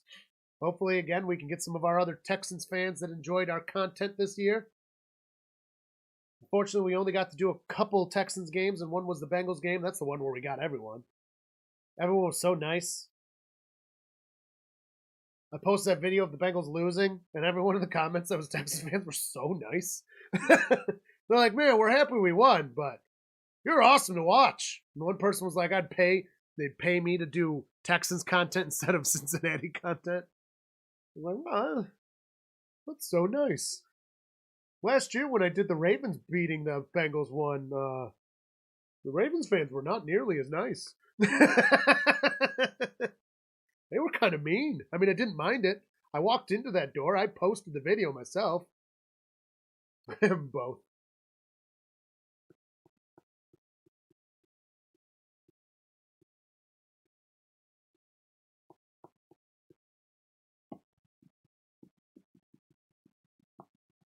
Oh yeah, I was gonna check these stuff as well.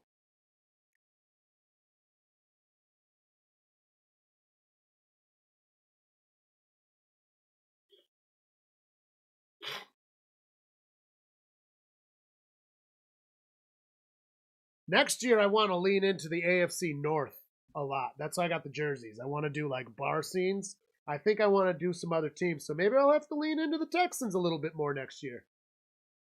Maybe I'll have to do a little bit of that. Do a little leaning in. Because I'll tell you, when we did that game and I posted that, it literally looks like Texans fans are starving for content.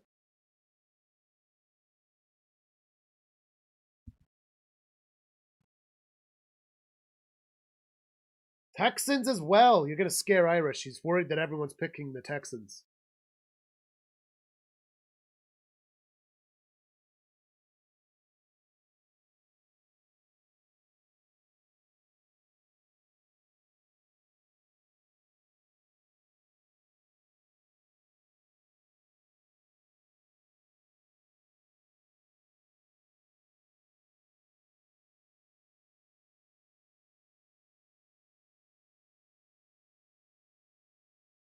Wait a minute.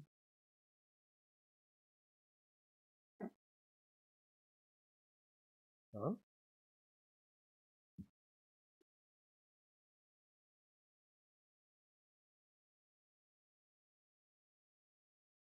I should have bought a Texans jersey when I was buying jerseys last. I could have slapped it on for this next game. Then people would stick around. Well, I guess I'm not wearing Bengals stuff today. I'm wearing my Waterboy jersey, so maybe that'll help. Just cover this up. Duct tape over it. Texans, just right on the Strouds. Go Strouds.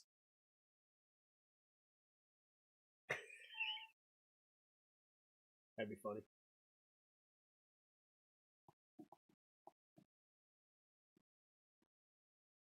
Yeah, next season maybe I'll lean into a little bit of Texans content.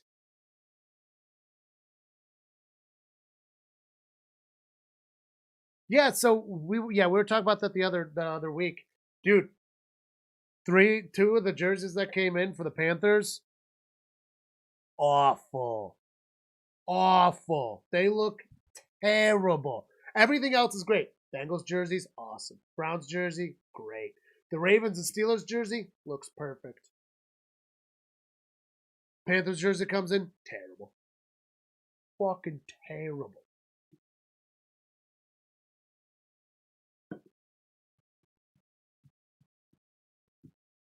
Gatorade. Oh, Gatorade. H2O. H2O. Water sucks. It really, really sucks. Ooh.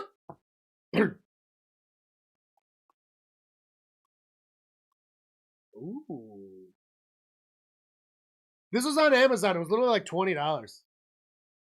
It wasn't even expensive. And it's like nice. It's got like the real number. Like the stitched number. Like the stitched matches. Like, yeah, $20.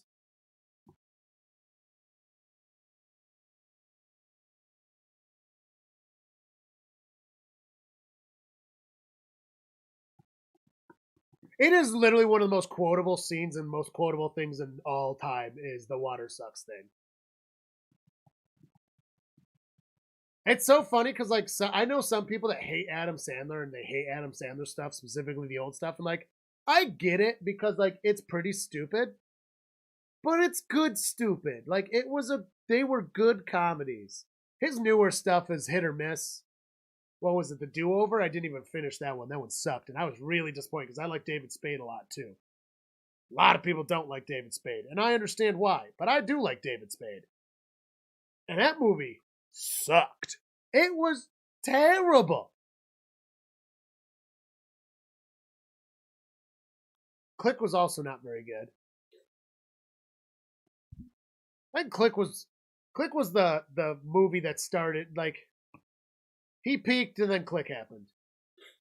And his stuff's still good. He should still be writing. He should still be doing. I'm not trying to hate on Adam Sandler anyway. Everybody's got to peak somewhere. Adam Sandler peaked, and then he made Click.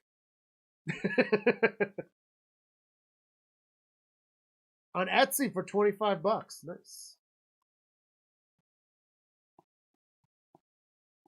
Oh. Yeah, I bought mine from the Chinese. Yeah, his old stuff is great. I think Big Daddy. What's your favorite Adam Sandler movie? Mine is probably probably Mr. Deeds actually. I think Mr. Deeds is just so funny. Like the whole freaking frostbitten foot thing is just so stupid. I love it. Got to put his foot through the ice to save her. Like, come on.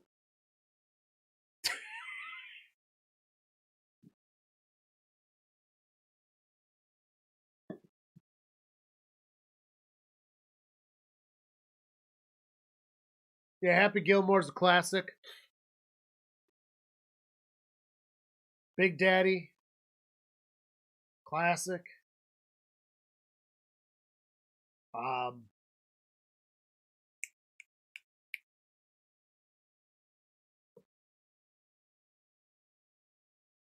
Billy Madison, that's the other one. That's what I was thinking. Billy Madison's funny. Another super quotable thing, the pee your pants scene.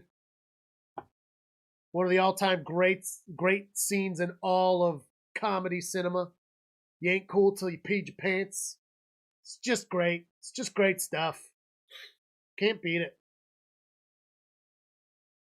Oh, or come on, man. In fucking I wipe my own ass. I wipe my own ass.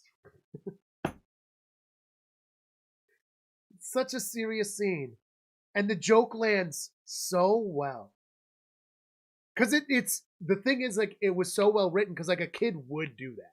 A kid would in open court just be like, I wipe my own ass.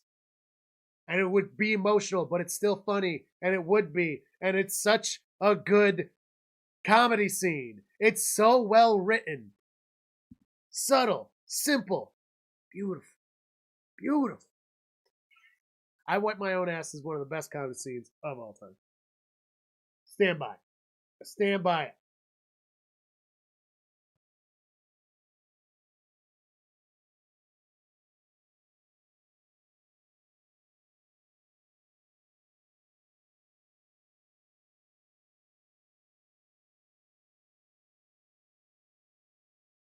I may have good, yeah. We're all dumber for having listened to it. Award you no points, and you may have God mercy on your soul. What's up, Spider? Hope you're having a lovely evening. Hope the weather's not treating you too poorly. I don't know where you live, but the weather across the United States is kind of shitty today.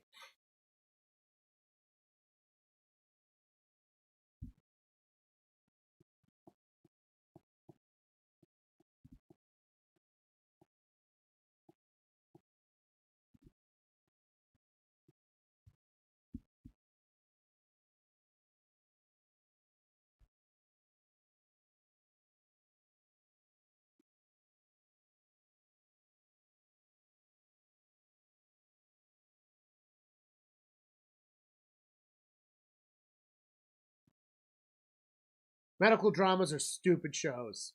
I hate them. It was a beautiful day in Houston, Texas. Perfect day for the Strouds to kick some ass. That's in Indianapolis, though, ain't it? The game? I think it is. I should know. I already made the thumbnail. I don't. Yep, it's in Indianapolis.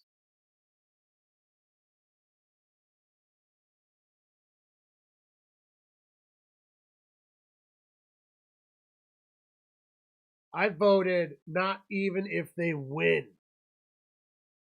Only 25% of voters actually say yes. I do like that I had to give at least 3 no's and only 1 yes. Fuck the Steelers. Doing this game is kind of funny because, like, we do have a couple Steelers fans that watch our stuff. We have no Ravens fans that watch us. And, like, it makes sense. I wouldn't. We're pretty terrible. I mean, it's the same reason why I don't watch more Urinating Tree. I watch some of his stuff. Like, I like his This Day in Sports Ball or whatever. But overall, like, I'm not trying to watch a friggin' dirty Steelers fan. It's disgusting. It's awful.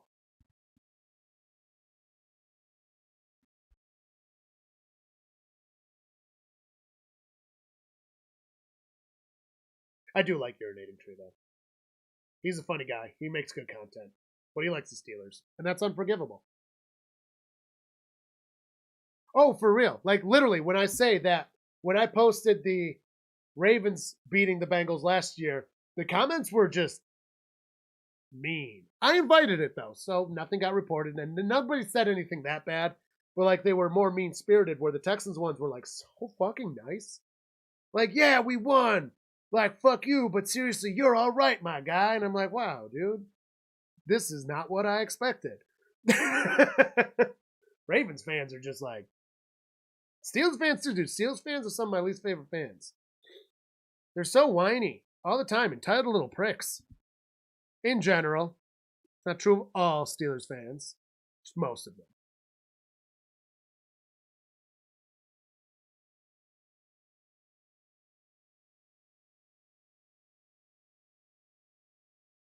Yeah, no God Steelers fan. This no God having Bengals fan can't handle a no God having Steelers fan. No, he's good. He's funny. I like his recaps. Carly doesn't like him, so I don't watch him when she's around. I don't think she likes. I don't know. I find it weird because he does that. The voice he gives when he does the recaps, but I guess it is a humor she doesn't enjoy.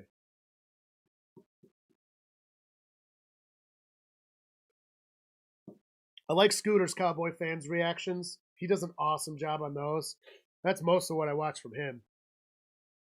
Not the hugest Scooter fan, but those are good. And like I get these phases where I'm like, man, Scooter's kind of annoying on clickbait, but then at the same time I'm like, he also keeps it running really smoothly. Like, he manages it well, which is hard to do and deserves some respect. And even though he's a little too Jesus-y, he also tells people to drink water, you know? And that, I'm all for drink more water. You know, yeah, it's a bouncing act. The kickoff is off. It's a touchback. Ravens will get it.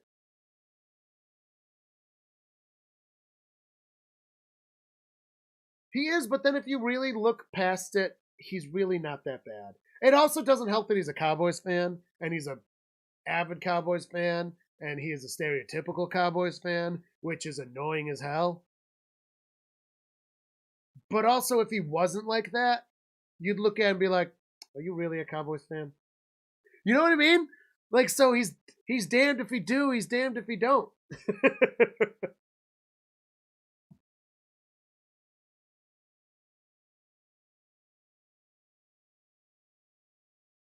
Yeah, and that's the thing though. He also though the other part is like he hangs out. He does the show with Tom and Brandon. They're both atheists. So if somebody's in his position, and yeah, he's a little Jesus-y, but he's also not one of the people that all of us know. If you aren't fully behind the Jesus, they don't even want to associate with you. You know, fake Christians. So he's obviously like a real Christian, which I can also respect. He does a show with two open atheists. All right, going to get about 3 yards there for the Ravens. Oh my God! Thank God you said that, dude. 5 needs to shut the fuck up about the divorce thing. I get it. It's fine. They're not funny jokes, though. They weren't funny to start with, and then they got old. He doesn't stop. He does not stop with them. And it's like, dude, shut up. We get it. The stereotypical grumpy divorced guy isn't funny anymore. It hasn't been funny since before I was born, bud. It was old in the 90s. Drops back. He's got some. No, he's trying to run with it. He gets sacked. Gonna lose about 4 yards. Yeah, 5. Other than that, I like him. I like his videos. They're informative in a goofy way. A little hyper male for my taste. And again, that goes with the whole fucking the ex-wife jokes that aren't funny. A lot of them are mean-spirited too, and that's never fun. A joke shouldn't be mean-spirited ever. Unless you're punching up. They can only be mean-spirited when you're punching up. Like if you're talking about politics, political jokes can be mean-spirited as long as they're about the politician, not the people. Like don't punch down. And I feel like ex-wife jokes are like punching down. Fires it in, it's tipped up and incomplete, bringing a 4th and 16 for the Ravens.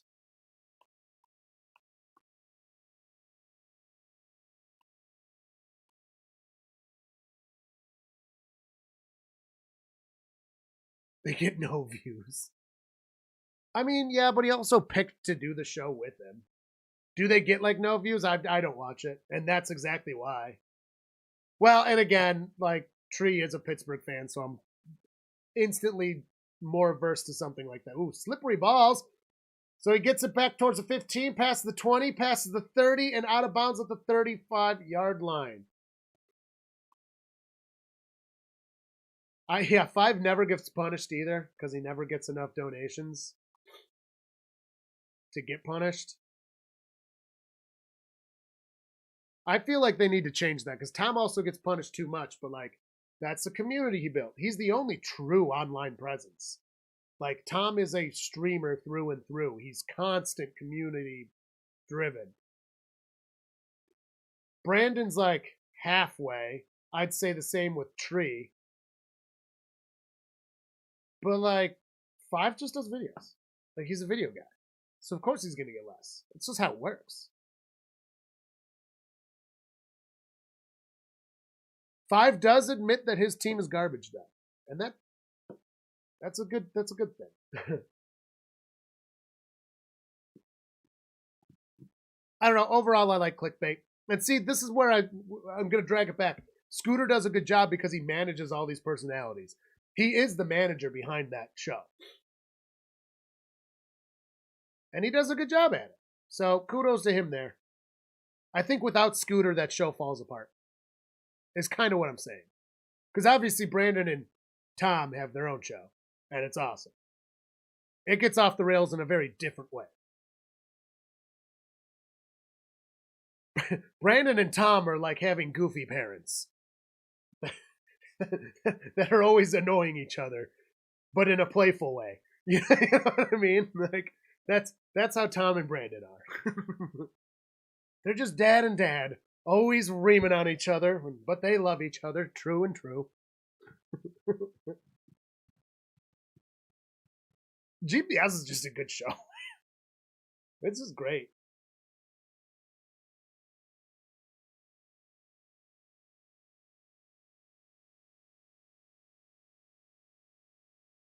I would love to someday be able to have a show like GPS or like similar, a nice podcast style. You talk about something, you do an hour, do it a few days a week. I'd love to be able to do that. That is not in the cards for right now, though. I can't even get my videos out that I want to get with the holidays and all the extra streaming days because of all the football they've been doing. Dude, I even last week I was like, man, I at least want to do the picks video again. I like doing the picks video. Power rankings I kind of got over once it got closer to playoffs because it's like, okay, well, too much talk about this is happening. Clearly the views are going down, and I wasn't enjoying it that much, and burnout's real. But the picks I wanted to start doing, it's just like, man, dude, finding the time is hard. Hard. There's Saturday football, Monday football, Thursday football, Sunday football like normal. Plus you've got 2 holidays put in there, 3 holidays put in there. Hands it off, gonna run up the middle, finding a lane. He's got it, fresh downs, and crosses midfield, 22 for the Steelers. I'll be doing one for sure for next week. I will be doing them for the remainder of the playoffs. I will also be doing them for XFL stuff. They will come back. It is not for a lack of wanting to do them, but I cannot allow myself to burn out doing this, because if this isn't fun, it's no longer worth doing. And it's fun, so it's worth doing. And if I burn out, it will become not fun, and that's not good for anyone involved. It's not good for you, it's not good for me, it's not good for John, it's not good for anything. Hands it off from under center, gonna get met with resistance, still gonna push his way to 2 yards. Yep, so sorry those haven't been out, but just wasn't in the cards. But I will do one for this week, barring something stupid.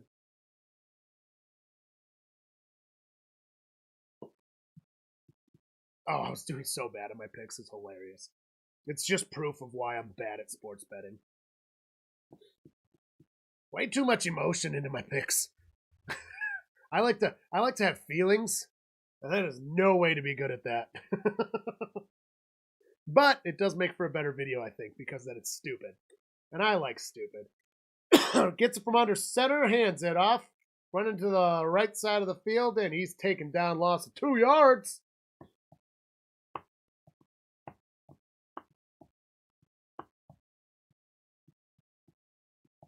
Oh, tomorrow for the Browns-Bengals game, we will be doing a specific fundraiser again where Super Chats will be donated, just an FYI.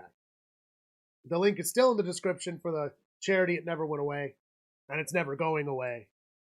But Super Chats will be donated during the Bengals-Browns game tomorrow. We're going to do that from now on. Every Bengals-Browns game, Supers will be donated as long as we're doing this. We're probably going to try to go to one a year and then do the other one.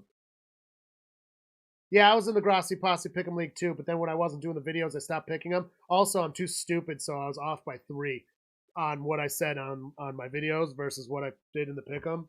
I was literally off by... Oh, that's the delay of game. I was literally off by 3. I'm dumb. This is my first year being in it, so then I just stopped doing it. Once I missed 1 week, I was like, fuck it. Just didn't happen. I was busy setting everything up, making sure that the charity thing was good and all that, which we got almost $700 for that. It was awesome. That took up a lot of time. Now it's all done, so it'll never take that much time again. Oh, it's a fumble! He lands on it and keeps it. Still going to be a huge loss, though, for Rudolph the Red-Nosed Reindeer.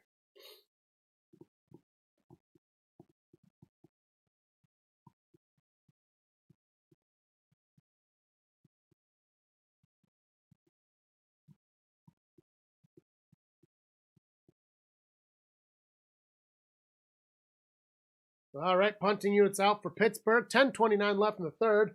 This game's tied, but very boring. Like, Pittsburgh's really trying. The Ravens just really aren't. It's terrible weather, and, like, the ball's going nowhere. It's kind of hilarious to see a team that really needs to win versus a team that does not matter in the game, and it going like this. Which just shows how strong the Ravens really are. This is the first year that I have made every single pick. I usually miss picking in the Thursday night game. Yep. That one's easy. Easy to miss. When I was doing the videos, it was easy because I would be like, oh, I did the video. I have to do my picks. Then when I didn't do the video the first time, I just didn't do them. I was like, fuck. I didn't put those through. Damn it.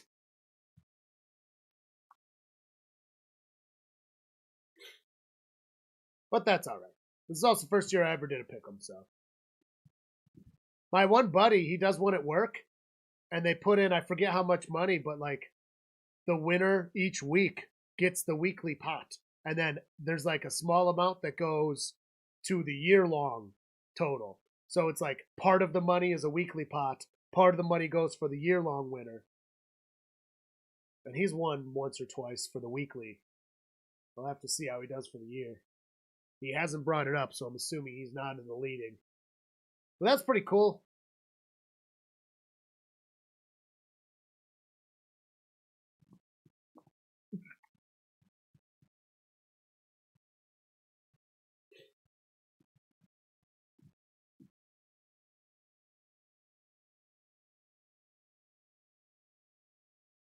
I hope tonight's a good game. Tonight's game really matters.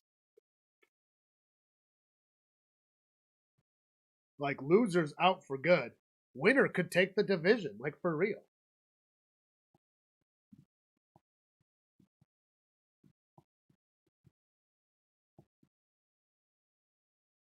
Oh, yeah, I'll probably do the national championship game on Monday, by the way, if anybody cares.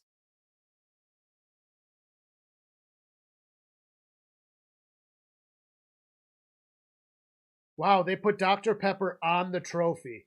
That's when corporate... See, college playoffs are not a playoff. They're just another bowl game. They're just bowl games. A trophy should not have a corporate logo on it. Jesus Christ. These freaking corporations, dude. Like, put a cool name on the stadium and put presented by. Put your corporate logo everywhere. You deserve the advertising if you own it. That's fine. But can you name it not? SoFi Stadium. No, name it something cool. Like the Meat Grinder, presented by SoFi. Meat Grinder Stadium, presented by SoFi? Come on. Or the Transistor, because it's the Chargers. Oh. Go to the Transistor, presented by SoFi. The Jungle, the Bengals Stadium, should literally be named The Jungle. The Jungle, presented by Paycor. And you're still on the logo. You're still there, Paycor, but you get to name it something fucking sweet. Also, used to be Paul Brown Stadium. You literally bought a historic stadium named after one of the original football dudes. And are like, yeah, fuck his name. Could just put Paul Brown Stadium, presented by Paycor. You're still there, you preserve a cool name, and you're probably going to get great advertising for being a cool corporation. Heavy quotes. As cool as a corporation can be. Pacers have a QR code on their uniforms. See, that's so, like, don't put a QR code on the uniforms. Don't do that. Don't do that. Drops back. Pressure! Pressure! Oh, he sacked a shit. Huge loss. It's like 9 yards.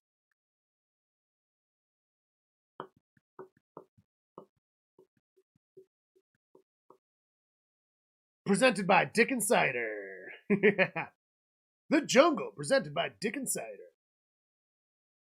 Ooh, that'd be a good one. I should put that underneath Dino's Drafhouse logo. Presented by Dick and Cider. Guy I play pool with always wears a Cummins shirt. I think it's his work uniform. Or like all work shirt. Always has a Cummins shirt on when he's at pool. Gonna return to 30 slowly. Does not get to the 35, but he gets close. Looks like we got a hurt leg and a Raven. Yeah, we got a hurt leg and a Raven. So I was like, dude, did you hear that Cummins? I was like, they're making a cider. He's like, they're making a cider. I said, yeah, Cummins cider. And it took him like 1 second, and then he's just like, oh my God. He just literally turned and walked away from me with a little smile on his face. I was like, that's exactly the reaction I was going for, guy. That's right where I wanted that to be.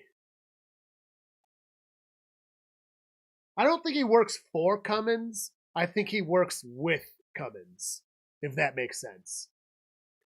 I think the shop he works in just does a lot with the engines.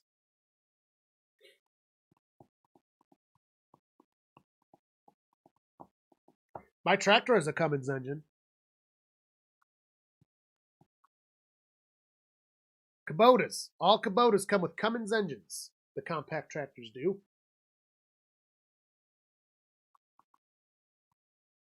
I hope he does. He's a decent guy. I like my pool league team. I like them lots. We're a diverse group of fuckers. The one chick on my team, she's an older native woman, and she's a hoot and hollering time. But I was talking about my chickens. I was like, yeah, we had hawks, and like I'd have to scare them away. So I told her, it was like I'll shoot Roman candles at them, and she got so fucking mad at me, guys. But she thought I was shooting the bird with the Roman candles. I was like, no, I'm shooting it like at them. And like she didn't understand for a while, so she's like mad at me. I was like, God damn it! Listen! I was like, it makes a pow, and it's flashy. It makes them go away. I'm not hitting them with it. And I actually talked to somebody that worked in the DEC. And they're like, yeah, that's a good way to keep the hawks away. I was like, that's what I was saying. Obviously, we did work it out and like communicated. She now understands that I was not hitting the hawk with it, but was using it as a deterrent.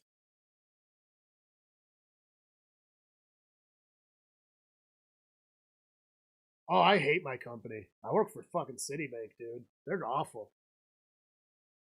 They laid off a ton of people, and now all of a sudden they're generating more revenue, and they're trying to be like stupid about it. I like my direct boss, my direct manager. He's cool. He's a good boss. Out of a corporate side of things, you're not going to find a better boss than the one I got. Honestly, hard pressed to find a better corporate boss than the one I got. He gets it. He's there to work. He's there to get a paycheck. He wants to advance slowly but surely. Don't get in his way. Otherwise, he's really reasonable. Leaves you alone. He's not a micromanager. It's awesome. All right, hands it off, running up the middle, going to get fresh downs for the Steelers. Like, basically, don't do anything that puts him in a compromising situation, and it's fine. He's like, do your job, and I'm not going to bother you. If you don't do your job, I'm going to bother you. Well, great, I guess I'll do my job then. Don't bother me, please. And if I need help, I can bother him at any time. He's right there to help you, dude. Because he's very good at his job. See, my coworkers aren't that bad. I mean, they're coworkers. They're not friends. Like, I'm not friends with my coworkers. But I'm friendly with my coworkers. I got lucky there, too. I do like my coworkers overall. We're all into the same boat. Runs and out of bounds for a loss of about 4. Like, we all know we're being taken advantage of by a giant corporation. We don't like the bullshit. But again, our boss is reasonable. And we are able to work the system a little better as a group because of the situation and everybody understands. And that's it. We're there to work. We're there to get a paycheck. We know where we stand. We're not trying to be friends. I think that's the best part is we're not trying to be friends. We're just trying to be friendly. We work together. We want to get through the fucking day. And we do. And we do well. We all want to be left alone. So work together to be left alone. Big sack. Ravens get Rudolph down. Big loss there. So that's convenient for me. We're all on the same page enough to get along.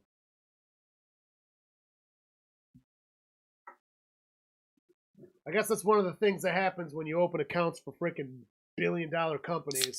You just see the fake money coming through. Makes you jaded to the stuff. Just like, yeah, money's not real.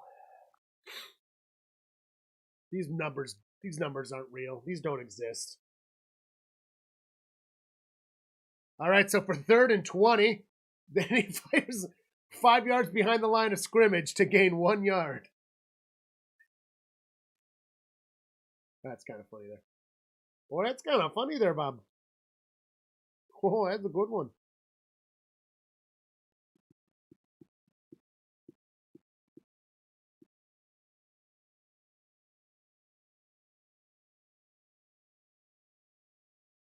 All right, the punting unit is out for the Steelers. And it'll be fair caught near the 20.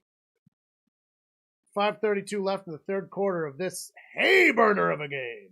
The weather's clearly not helping.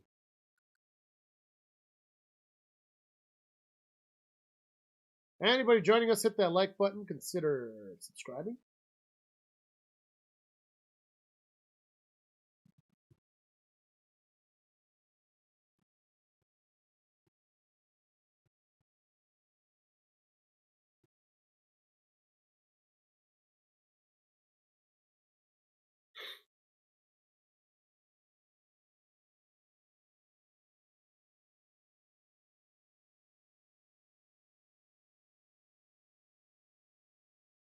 I really wish my tie-breaking video did better.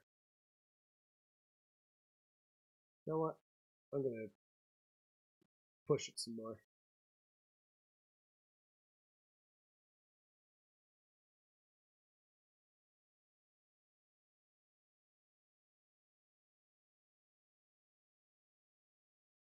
And then as soon as I can get it past the heart so I can actually pin it, I'm going to pin my video. I guess I should put something like...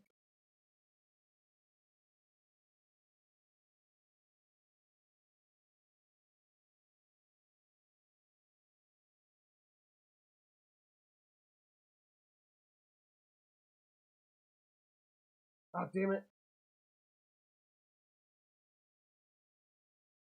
Bad thing.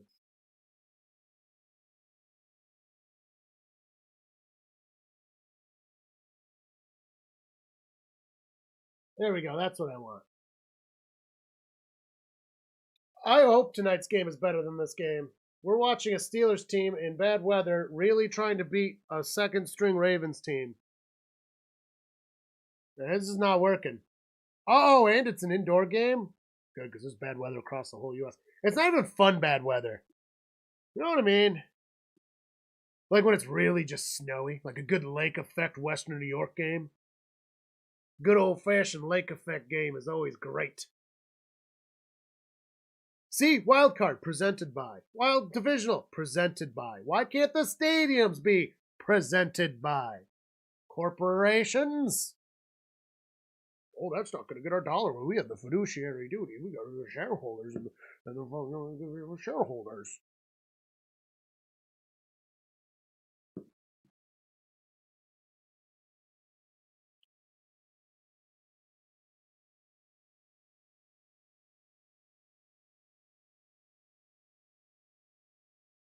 All right, we got in shotgun a Huntley. Gets it. Fires it. Oh, incomplete. Over through 18. There we go.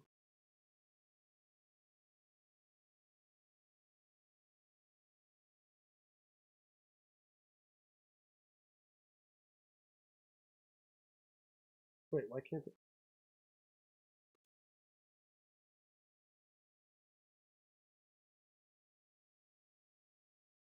Why is my shit not working?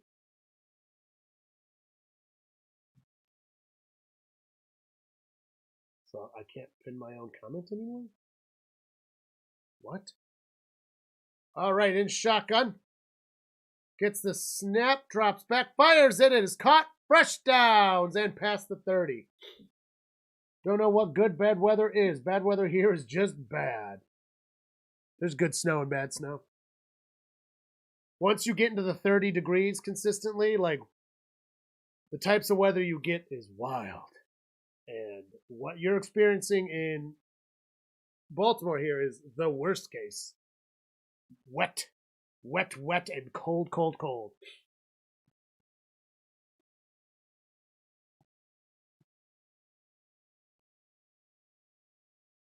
All right, gonna be a small gain there.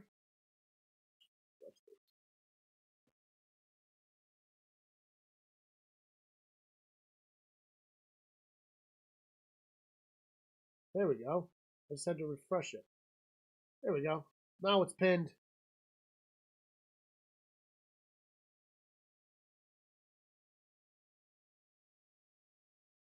Oh, you know what? I haven't rolled at all today.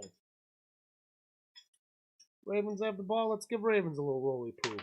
Ooh. Oh, that's a 12-sided die. That doesn't count.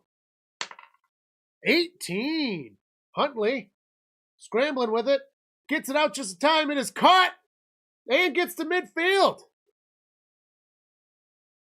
Rains and freezes. Yeah, freezing rain is literally like the worst.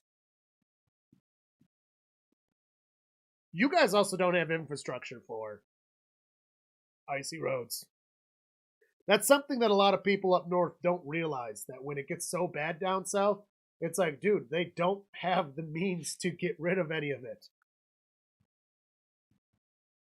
It's not just that people are dumb. It's that the roads are quite literally worse because our roads get taken care of.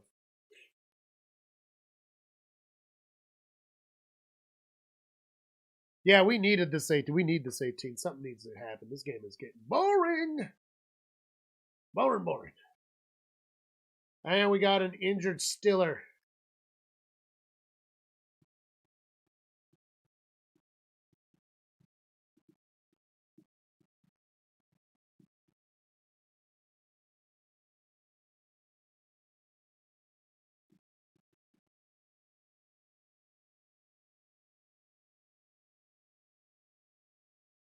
Exactly, but when you do have ice, it's a big F and D. Big F and D. And sticks. Some towns do awesome job on the roads.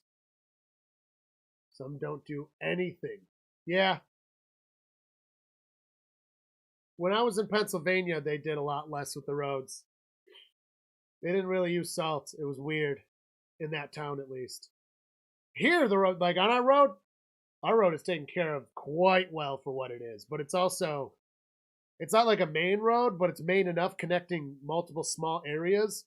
So it's a very important artery for emergency vehicles and stuff. Like if anything happens in the country, they have to cross here.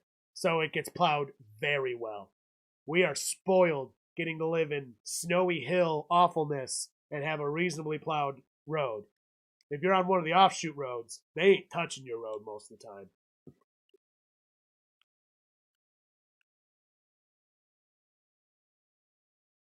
Daniel's roads are crap. It's not just the not used to driving in it either, Irish. You guys literally don't have any conditioning on your roads. Like, our roads are built with ice in mind. They literally rock them over with tar and rocks so that they're grippy. Like, the roads aren't smooth. They're literally bumpy. So that even when there's ice, the ice isn't smooth ever. It takes a lot of ice for our roads to be smooth. And you'll get patches, but like the whole road won't be where you are. The whole road can just ice in a sheet. Ooh, that was a little bit of basketball moves it looked like as he's getting through. Fires it away. Yeah, their governor at the time decided that only southern Pittsburgh existed, so northern Pittsburgh didn't get snow. And he didn't have any budget for the snow removal. The roads got terrible because they weren't even well plowed either. A lot of them, the main roads were fine, but like the other ones, ever. So you'd literally get like a foot of snow buildup. So you're literally driving on a foot of snow, packed down on certain roads. I remember I had to get into a driveway once. It took me 4 tries. I had to keep going around. It took 4 tries from someone who knows how to drive in the snow, and I was great. And he would just shh, and I would drive just past into the snowbank. Like, God damn it! And it's so funny because you're going so slow that the snowbank doesn't hurt your car at all, but you're still in it, and then you got to back up, and it's all hard, and you got to rock and rock and rock. Try again. Back into it. We had to drive in snow one time. It was freaky. Lake effect snow can get scary. When you can't see more than 3 feet in front of you, literally, not exaggerating, that is sketchy, and you can't stop. If you stop, you will not start again. Your vehicle cannot stop. That is when it sucks. And it's going to be fair caught about the 10-yard line for the Steelers to start this drive.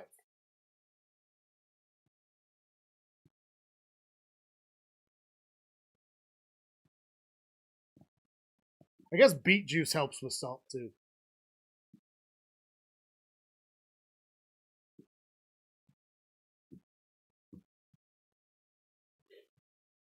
$19.85. What was the worst snow I ever drove in? I hit it randomly coming home from John's house once back to Fredonia. It was so bad. It was just random too. It just happened. No prediction. Just couldn't see at all. Literally 3 inches an hour. Not exaggerating, maybe 4. And I was just like, what is happening? I've experienced worse snows than that, but I've never been driving through them because, again, I wasn't. If I knew that was coming, I would have just stayed. I could have slept over. You know what I mean? Like, there was no reason for me to be in it, except nobody knew. And if they knew, they would have told me not to leave. But we didn't know. That's the weird part about lake effect snow. Where you are, it can be crystal clear, and then you drive 3 miles, and it's just, nah, you can't see anything. You're done. Hands it off to the big man. The big man, Paco, gets the downs. No, that's not bad. I don't know what we average. Find out what Buffalo's average is. Let's use Orchard Park.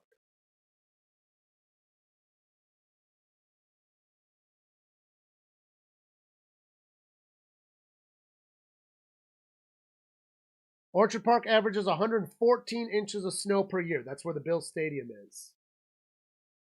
114 inches.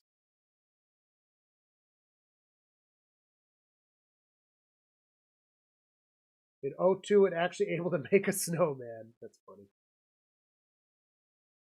See, we get those crazy snow events too. That's what makes it so crazy in Buffalo. Because, like, I mean, I've literally experienced 4 feet of snow in 24 hours.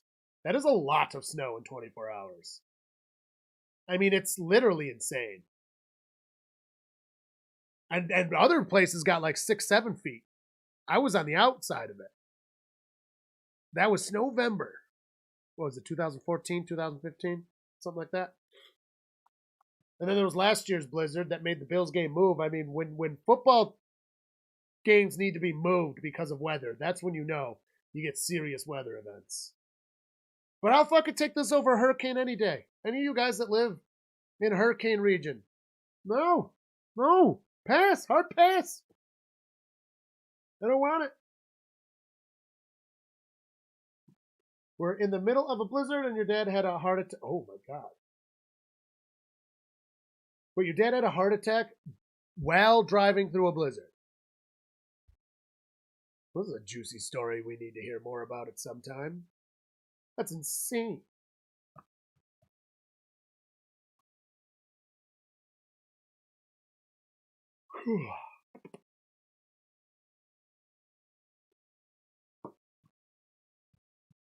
Start your day right, be on time.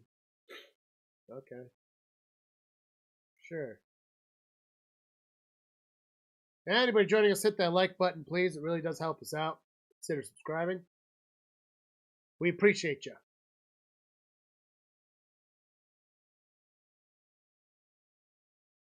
Steel City! There you are.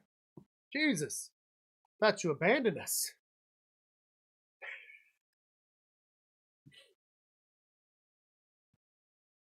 Unfortunately, he's a deep threat, and that's just not possible. His style of play in this kind of weather, it's just not good.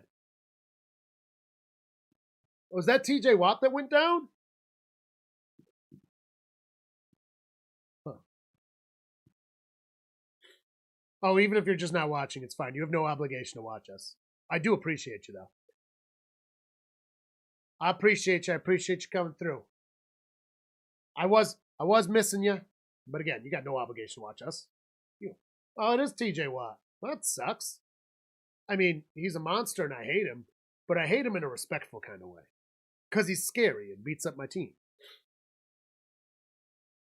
I don't want him to be injured. He's walking, so, I mean, that's fine. As long as he's walking, that's good.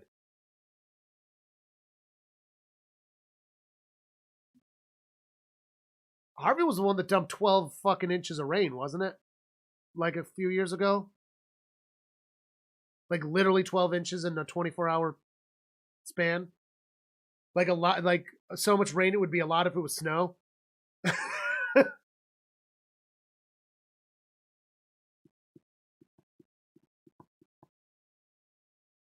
Trying to get to a restaurant to watch the game and get some wings. Nice. Yeah, I remember watching that on the news. See? No, thank you. No, thank you. That hurricane just parked. That parked right over Texas. That was crazy. It just didn't move. And all that Gulf moisture just right in. Runs up the middle, gonna get about 4 yards.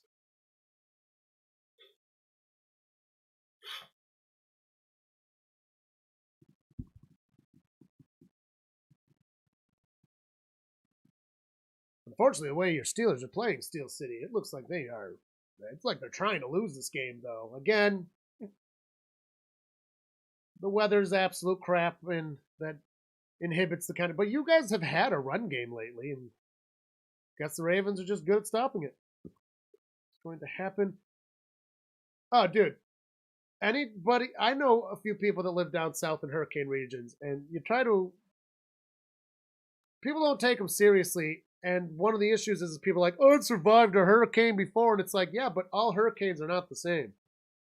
Like, there's these whole categories, and exactly where they go, and like how they act as they hit land changes. Like, people literally think that a hurricane is a hurricane is a hurricane. It's not true. It's like this cockiness. That's another thing about living up here. People up here take the snow seriously, generally. Like the people that got stranded last year during the blizzard weren't not taking it seriously generally. They just had to go. Now, all of a sudden, my work is like, we're really pricks about coming into the office, even though it's completely pointless. You don't have to, and everything's through Zoom still anyways. But if it's snowing, you're not allowed to blame us. Just stay home. Seriously, if there's weather, just stay home. But if you're not in the office, we're going to fire you. But stay home. They had this whole out, and you can tell it was because of last year.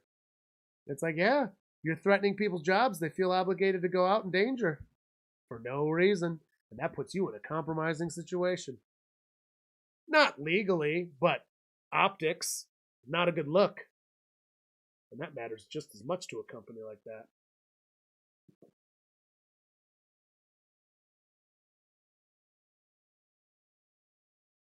Well, Steel City, if it makes you feel any better, fuck the Steelers.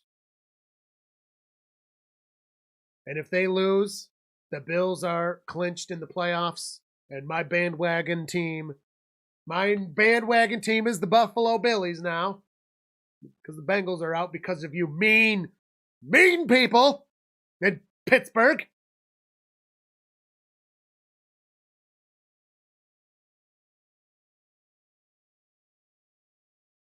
Steelers clinching scenario. Bills lose at my.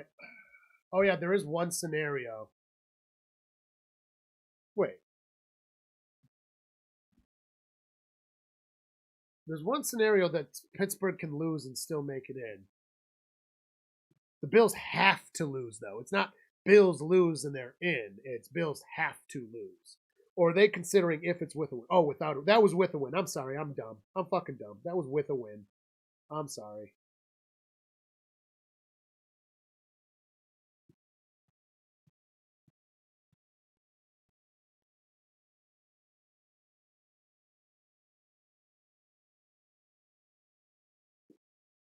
Oh, that's a big pass. The Steelers are going to get away with it. Passes the 20.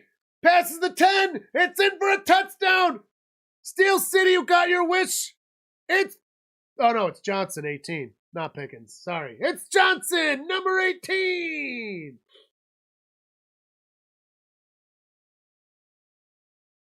Long, stupid drives that when no customers came He let us go home at noon. So stupid. Yeah, that is dumb. We are allowed to stay, and I live far away, so like I definitely kind of take advantage of it a little bit. But if it's bad, I'm just like I'm not coming in. I'm staying home. It's not worth it. What was it? A few years ago when I was still at my dad's place, he was pretty reasonable about closing if it mattered, and if it was like bad out, which didn't happen too often. But the one happened, and I came in, and I lived up here. And it was hard to get in. I was like, shit, I'm already there. And then one guy came in, but he walked. I couldn't believe he walked. And then, I mean, it was just so bad. I had to call everyone. I was like, guys, do not come in. Do not even try. This is horrible. And the guy who walked was like, oh my God, it was so bad outside. And he did not have a far walk. It was not far at all. And he was like, this is terrible. This is literally terrible. I was like, it is terrible. So I told everyone not to. And then I looked at him. I was like, well, we're here. You want to do lunch for like snowplow drivers? Which was nice that we did. The deli didn't make any money overall because whatever, but a few plow drivers and stuff came in and they're like, oh, we're so glad you're open for this. I'm like, yeah, you're lucky we're open. It's only because we were dumb enough to show up and we told everyone else not to. So we fed the plow drivers through like noon and then we left. We're like, we don't have enough people to do a dinner. Also, like, we're clearly not driving pizzas. No. And like, nobody's coming in to pick them up. It's horrifying out and we don't even want you to. Stay home. So then I drove him home, and I went home, and it took me so long to get home. That was an actual blizzard. See, here's the thing with Buffalo. We don't get actual blizzards often. Only every like 2-3 years do we get an actual blizzard. We had one last year. The lake effect is often not, I mean, it's windy, but it's not blizzard windy.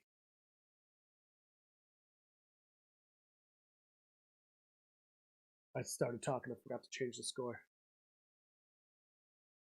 It's a one-score game because the weather sucks and the Steelers are terrible.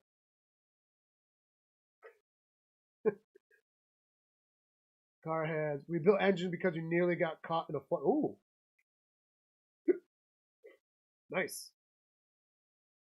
Low score. Yeah. Flooding is no joke.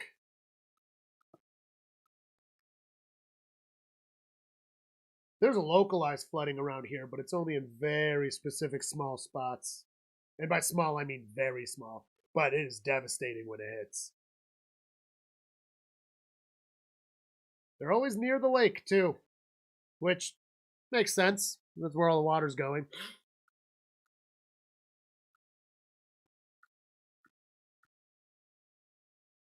Yeah, I believe it. I always find it funny when people try to go through the flooded streets and then the cars stall. And it's like, what did you think was going to happen?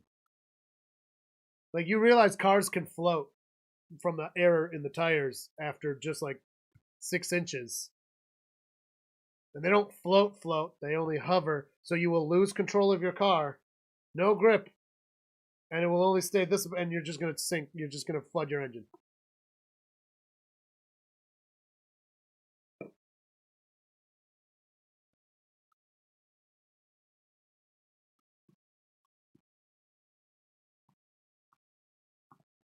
Oh man, before I built our pond and drainage, the people who owned the house before us were dumb. And they would just aggressively roll the yard. They tried to get our yard as flat as possible. And a creek starts in our yard. So then when the snow melt happened, everything was just, I mean, inches of water. It was horrible. I went out there and I just made a nice trench straight through, caught it all, and it stopped happening because it sends it straight to the creek over there and solved it. And then when I put the pond in and I widened everything, it just got even better. And it's like, why were you trying to fight water? Like they were trying to flatten it, and then it would just take over everything instead of just having a lane that just nice little divot. It doesn't even need to be like a hard trench. Nice. I mean, now it's a hard trench because it connects to the pond, and I want it that way. But like even just a nice little divot, it's still flat. You're not gonna roll an ankle on a nice divot. No, they wanted it. No rocks either. They didn't do any rock planting. No flood control. Huntley gets it. Fresh baked downs with the butt of 15.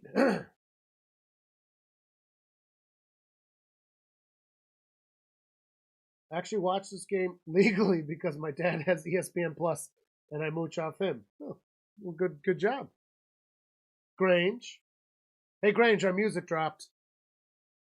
But you're Ron Jeremy, aren't you? You're the same person, right?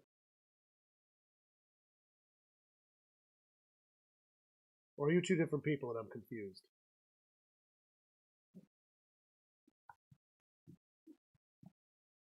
All right, gets the snap, hands it off. Why are the dogs barking? I don't know. Dino literally just got off the couch, woofed a couple times, and now they're all like, oh, someone's here. I hate that about dogs. One of them just woofs, the other one woofs back, and then the one that started the woof is like, oh, someone's here? No! You started this. Oh, Grange Graves is not Ron Jeremy. Interesting. I thought that was one of your alter accounts.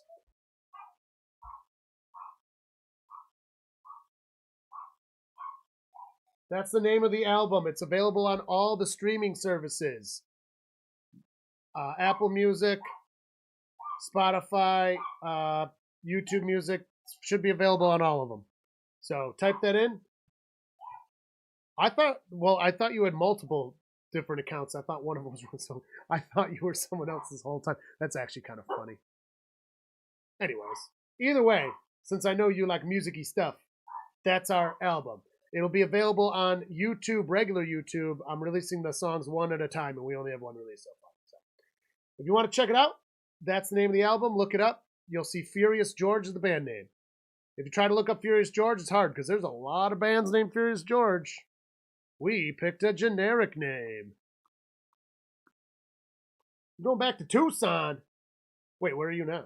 Oh, right, because you're in college, and right now you're visiting your parental units for the holidays. That is right. See? I can remember some stuff.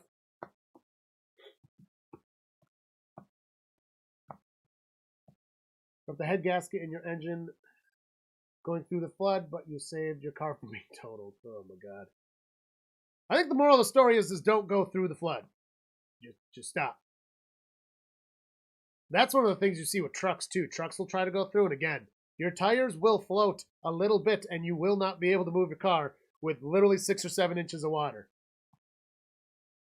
Like mud trucks are specially designed and often filled with a little bit of liquid in their tires, like a tractor tire is, so that it doesn't float, which is not good for driving on the road.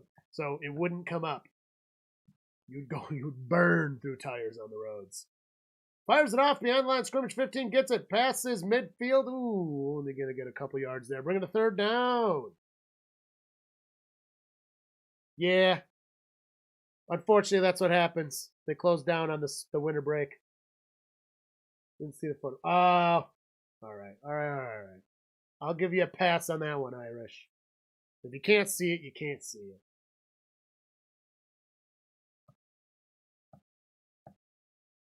Also, I never said you were having a good time visiting your parents. I just said that you are visiting your parents. Gets the snap from shotgun. Huntley. Pressure. Fires. Ooh, incomplete.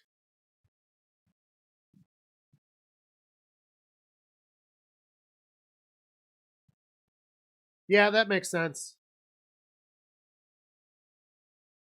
Yeah, you were saying that there were some issues on the other one. Sorry about that, bud.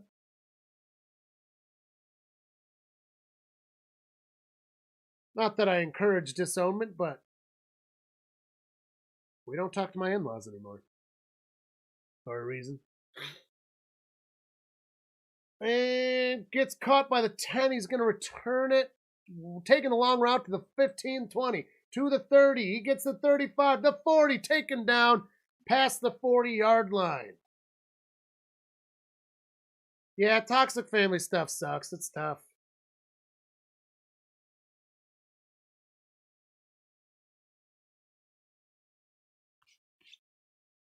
Well, it sucks that you have to on winter break. You can't get away from it. What are you gonna do? You basically live in a different area, and then your house closes down. That's one of the things I liked about having the apartment. I mean, I didn't mind going home, but when I went back to Edinburgh, because Carly lived in the college town, I didn't have to deal with her fucking parents because I had my apartment. so we can hang out there. But when I was in the dorms, no, the dorms closed. They go away. Bye-bye. Also, where I went to school, the apartment was literally less expensive than the dorms, which is dumb. Why would the dorms be more expensive than overpriced, shitty college housing? It's insane.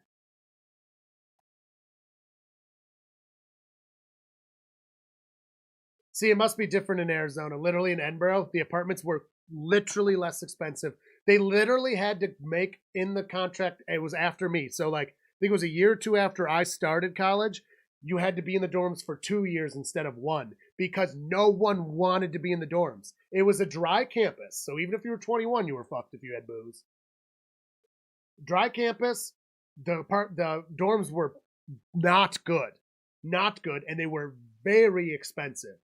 So everyone got apartments because they were less expensive and you didn't have to deal with campus. And so they had to contractually make you stay on campus. And then they wonder why tuition at the college is so low. It's like, maybe you spent all the money in the wrong places. Instead of on people's education, you cut courses and stuff to build really bad apartments that literally flood and break and then force people to stay in them. Yeah, so apartments were literally cheaper than the dorms. Literally.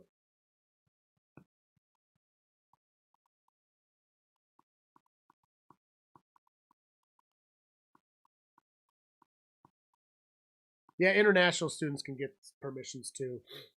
Yeah, our dorms are terrible. They've built nice ones and they looked nice, but they were basically cardboard walls slapped up, and like so many problems, like literal floods, like the water for fires and stuff would just go off, flood people's shit, water pipes breaking. They built them so fast, it was really bad and expensive. And again, it's northern Pennsylvania, so apartments aren't that expensive there. It's not unreasonable. Gonna get a few yards on that one for the Steelers. Literally, the apartments, the dorms in Edinburgh were basically priced as if they were dorms in a major city, but you're in the boonies. So the apartments were priced at the housing market price, which again, this was over 10 years ago. Pricing was even better then. Stupid. I mean, my apartment was not nice. It was a piece of shit. It was basically a slum, but it wasn't too expensive. It was less than the dorms. And I got to do whatever I wanted. We had so many parties there. Fuck, party our ass off. Got downright exhausting.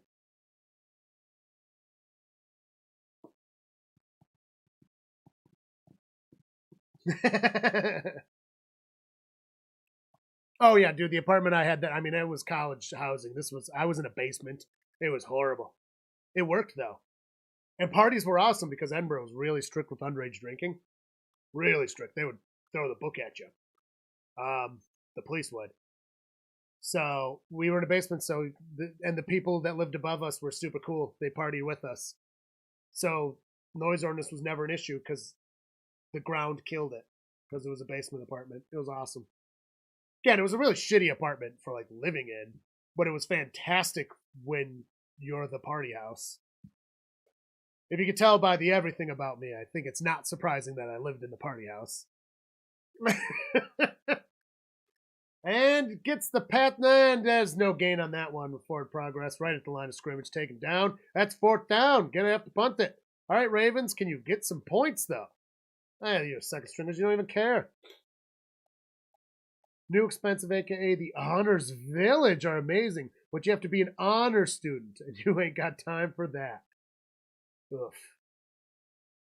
That's the other thing. Like, the dorm, like, this is what Edinburgh was trying to do. They were trying to make the luxury dorms, and they slapped every piece of shiny whatever they could to make them look so luxurious. But they were literally worse than the local freaking community colleges.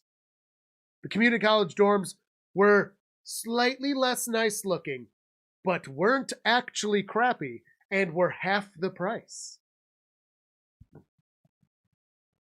I lived in jail cell dorming. Mine was brick walls because I wasn't paying for the luxury ones. Mine was brick, and it was still, I left the brick wall 2 people in one room. You have one room. No, nothing. Group showers, group fucking everything for the communal part. Literal cinder blocks. Was more expensive than my apartment. And they wonder why nobody wanted to live on campus. And the police would follow you on sidewalks. In their cars. You'd walk back to the dorms. And in a car, they'd be behind you on a sidewalk. In a car. I'm not exaggerating. I'm not making this up. It happened to me multiple times. The worst one was crazy. They were following me for so long, and I'm just like, walk straight. Don't stumble. Don't stumble.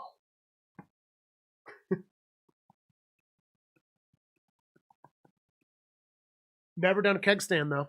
I got out of it. I was president of my fraternity in college. It was the music fraternity, Phi Mu Alpha. So we were a very accepting, diverse group of people. We did not party first, but we definitely did party. I'll tell you what. Becoming president of your fraternity is not a good idea. It really makes you start to hate everyone. Yeah, so I don't like being like upside down and stuff. So literally, when we were pledging, there was a party. Okay, so our fraternity did not haze. As far as our hazing went was like, oh no, you've got to drink this beer. No, don't make me drink the beer. And then we had one guy that was like mostly religious and just followed the rules. He was cool. And he's like, oh no, guys, I don't drink. I won't drink. And we're just like, all right, whatever. So literally our only hazing, the only time we got any resistance was just like, okay, yeah, fuck that, no. Real hazing is not good, not okay, and bad. We did not do that. So again, it was like this. So they were doing keg stands, though, and they were making everyone do them. Well, I was smart enough. I just went out to the smoking area outside, and I just grabbed a couple beers for myself, sat down there, and I was talking to guys who were way older that just didn't give a shit anymore about it. And I told one of them, I was like, yeah, they're doing keg stands. I just am not willing to do that. And they're like, wait, but aren't they making you guys do that? I was like, shut the fuck up. I confined and only use. Like, you better not tell anyone else that. I was like, okay. I hung out there the whole time. And then when people started coming up to me because they were all hammered, they were like, yo, the keg stands were sweet. I was like, they sure were sweet, guys. And I never did the keg stand. Completely unwilling to do one. And it was because I didn't want to be upside down. That's it. Drinking upside down, that's a scary thought in my mind. That sounds very unpleasant. Never done it. Never will.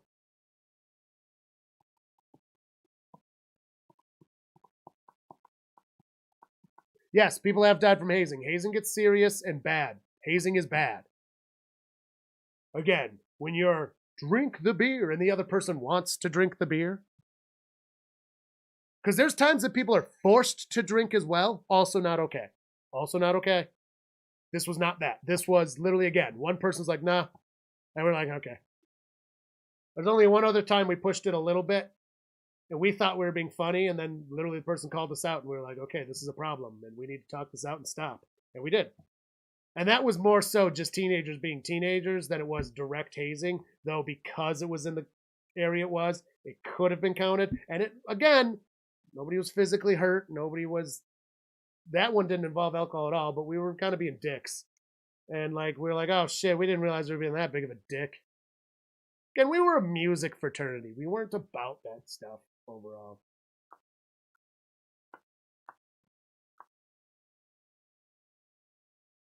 I hope they enjoy not having teeth.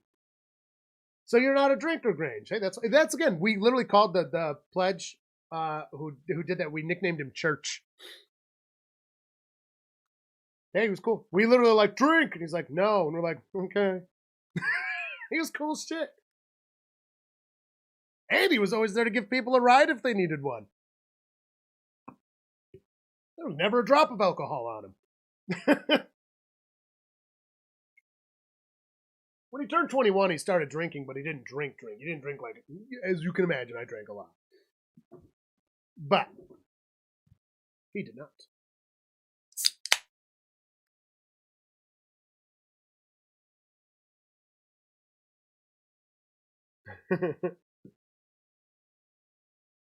See, I can't really be forced to drink either. I just do. Like, even at the bar, like, people try to give me too many shots. Sometimes I fall for it, but it's not really being forced. But, like, I'll just put my foot down and be like, no, I'm not doing shots because then I'm going to have a headache and I'm going to have a bad the next day. Like, every time I'm at Pool League, I'll usually have, like, 2 shots.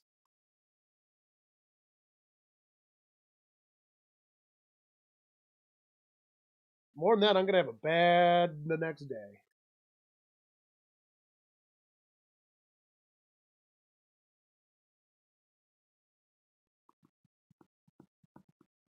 And don't worry, Dino's Drafhouse does serve non-alcoholics. The beers, not the people. Well, the beers and the people. Non-alcoholics are welcome, and they can have a non-alcoholic.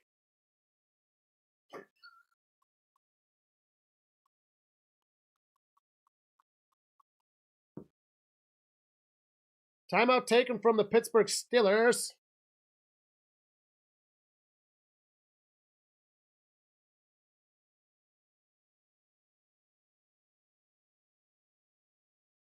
Yeah, I can put drinks down pretty well. We were actually talking about this, me and my one buddy. How, like, I can put drinks down, like, really well. But, like, once I hit my stopping point, I always stop.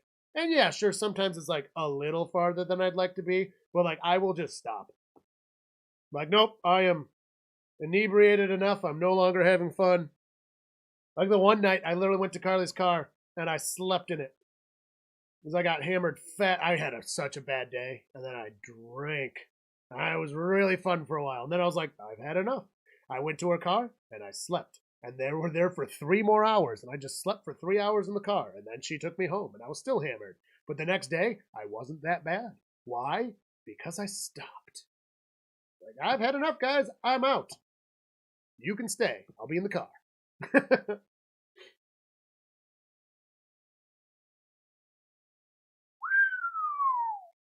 Yeah, I don't generally have whiskey. Well, now I could probably be better. I like whiskey and I can drink it fast, and I like it. And that's why beer. And I've got to switch to light now. I've gained too much weight, and light beer is also 1% alcohol less. Just like beer. I'm a beer drinker. Couple shots here and there. I'm not a real liquor drinker. It doesn't treat me well. It doesn't make me feel good. I don't like it. Again, couple shots, that's fine.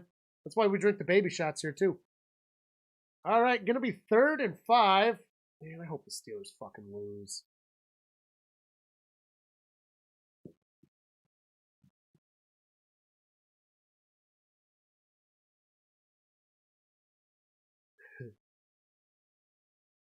You had a chaser, it would be a beer chaser.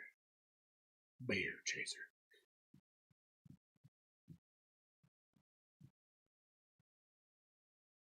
Yeah, and I'll make the fancy drinks every once in a while, but I don't. Yeah, I don't do the liquor straight generally anymore. That experiment failed. I just got way drunker, way quicker, and way sicker, and way more hangovers. It doesn't work. It's not fun. Dries you up too.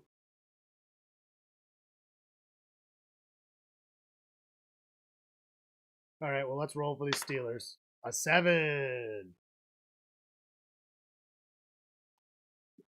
4:52 left in the. Oh shit! I haven't even changed the quarter of the 4th. Wow, that's how much I've been paying attention to this game. I didn't realize it was the 4th quarter. They got the fresh downs and out of bounds. Oh man, the Steelers are gonna win this. All right, I gotta go to the bathroom real fast.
All right, we're back. 3:35 counting down. Steelers lost a couple yards. 2nd and goal from the 6. Motion from 11. Hands it off. Runs up the middle. Going to get close. Going to be 2-3 yards shy.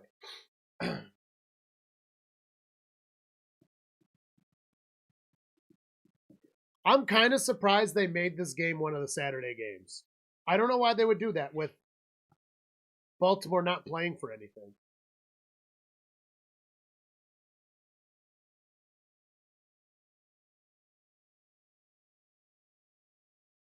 You can't have one drink. One drink and you get, well, that's probably good for your health overall that you stopped, so.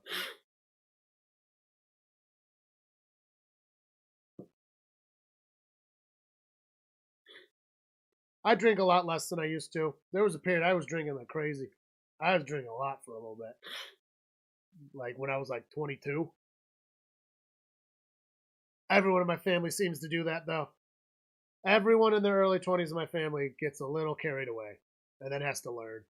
That's going to be back at the 10, a nice little hitty poo. Bringing a 4th and goal. Yeah, even Saints Falcons would have been better. Like, you knew the Ravens didn't care. That's part of the problem with this game, is like, the Ravens aren't going to do any risky play. Like injury risky. Why would they? I swear, the NFL sometimes, man.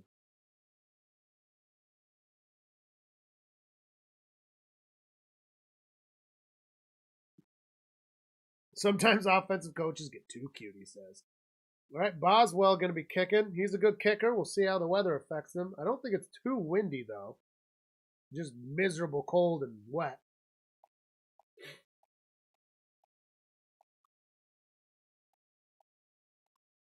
"25-yard attempt. And a timeout seems to be taken.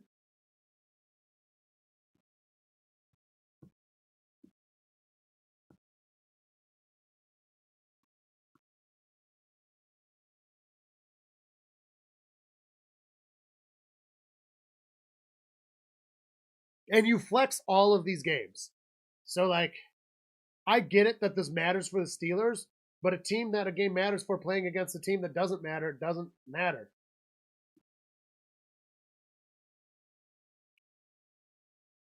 Well, they made the kick. Yeah, Steelers are definitely, like, the Ravens are not even, they don't care. They don't need to mount a comeback. There's nothing for them to gain by playing that aggressively right now. They're literally just going to eat clock themselves and stop this game. And that's a shame. Luckily, the next game matters a lot. The next game, Colts-Texans. The winner is all but in playoffs. The winner might take the division, pending. It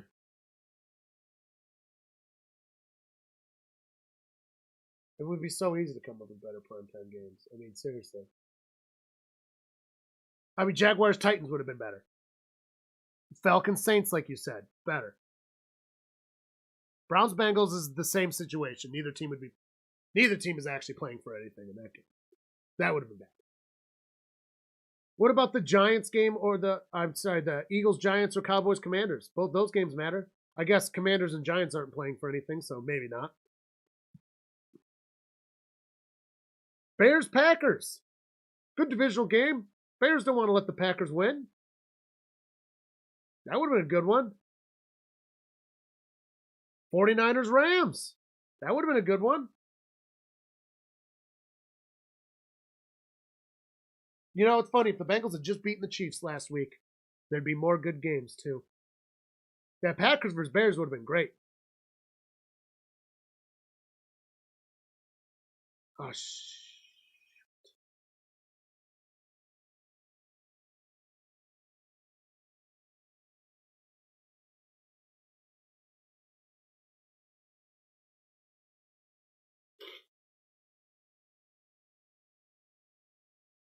Oh, the Rams are resting too, you think? All right, fine. I guess there's not that many options. This was not a good option, is the point, though. Yeah, see, immediately hit. And, like, look, he doesn't care. There's no urgency out of the Ravens one bit. They're not running around. There's no urgency. Why should there be? I mean, they're getting a nice practice in, is what they're doing. Wow. He gets the 50. How are the Steelers? Wait a minute. Are the Ravens going to get a score here? I know. Oh, 18 again. But it hit the Steelers die into a 17. What does that mean? Even if the Ravens score right now, the game's over. They're down by 2 scores, and they don't give a shit. It would be funny if they just came back and won just to fuck the Steelers, though. That would be kind of funny. I'm not going to lie. Drops back. Pressure. Huntley's running with it. He keeps it. He's going to be just shy of first downs, I think. Yep, they're going to mark him a half a yard shy. My God, look at that weather, dude. If I was the Ravens, everyone, I'd just be like, just finish the game. We're the number 1 seed regardless. Stop this madness!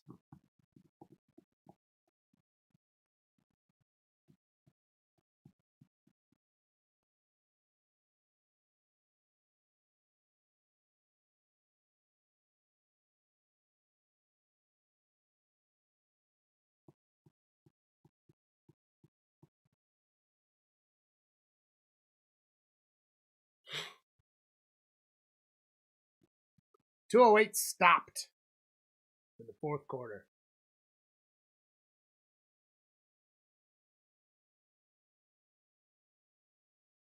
What if the Ravens did come back? That'd be cool. They won't. They just won't. Like, imagine if all the starters were in and the Ravens gave a shit, dude. They would have put the boots to the Steelers in this game.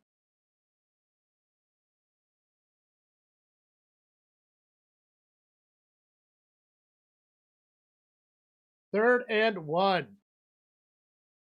Drops back from shotgun. Pressure. Fires. Incomplete. Go for it on 4th.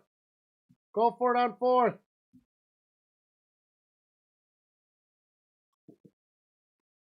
Look, Huntley's just smiling and laughing. They're having a good time out there. Literally. They don't even care.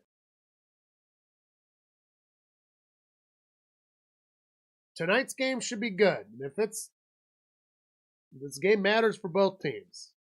I'm looking forward to a good game of foosball, and I'm going to be on the Texans side. But I'm not going to lie, I do like Gardner Minshew.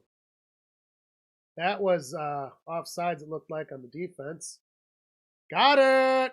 Doesn't matter either way. Huntley getting another 6 yards on top of the fresh downs in this hay burner of a wet game.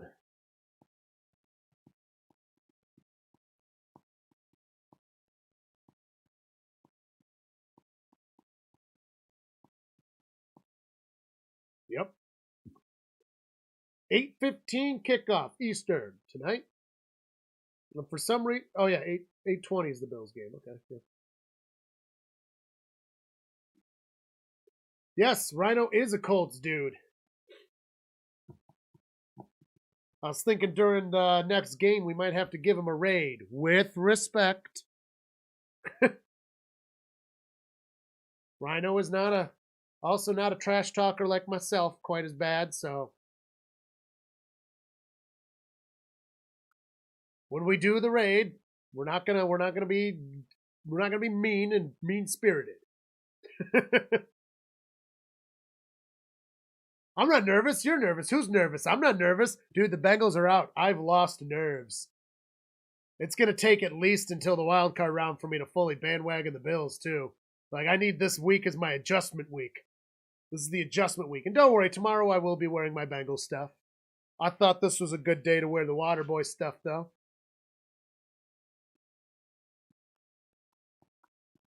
Yeah, play nice, he says. Play nice, I says.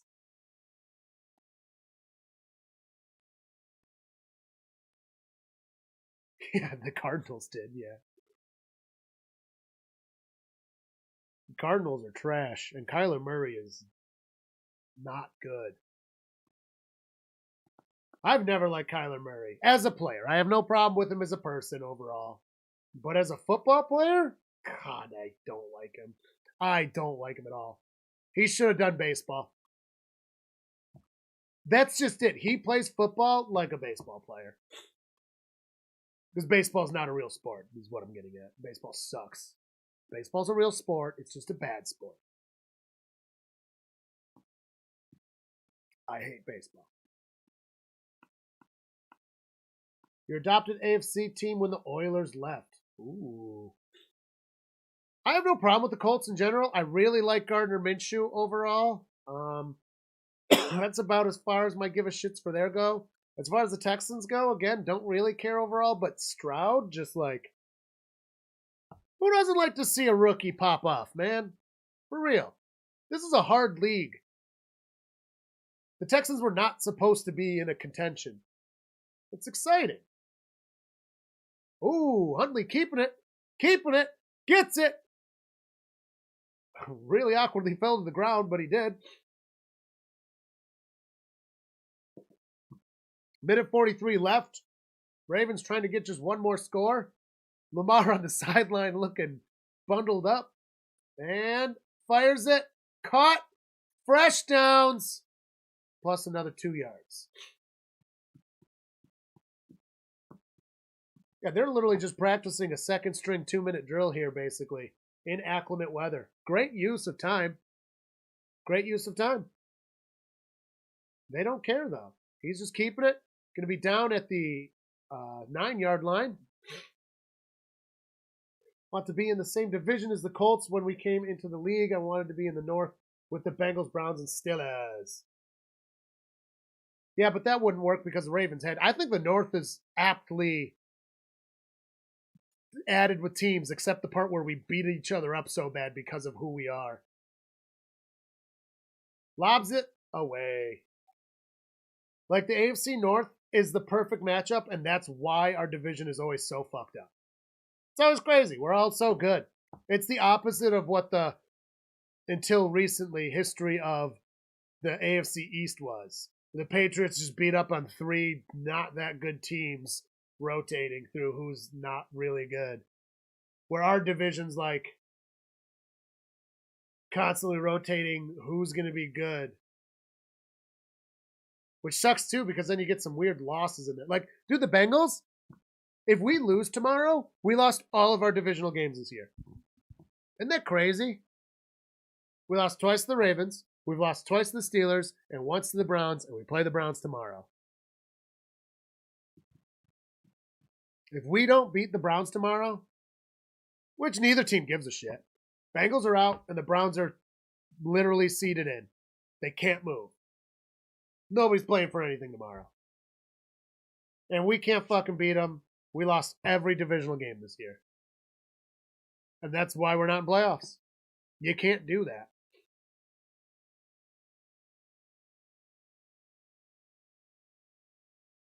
See, yeah, I wasn't born until 92. And like, so the redivisions happened in what, 2001 or 2002 when the current divisional matchup was, right?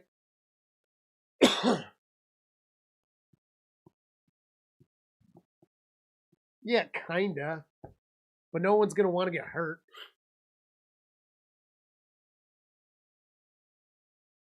All right, so the Ravens are going to kick it. Boom. Where it belongs, because it's Justin Tucker, so of course it is. And there's 19 seconds left. Oh, and a timeout taken by... Wait, did the timeout get taken before the kick? Because that's hilarious if they did that. 0-2. So in 2002, I was in 5th grade. So literally the divisions as they are now are all I really know.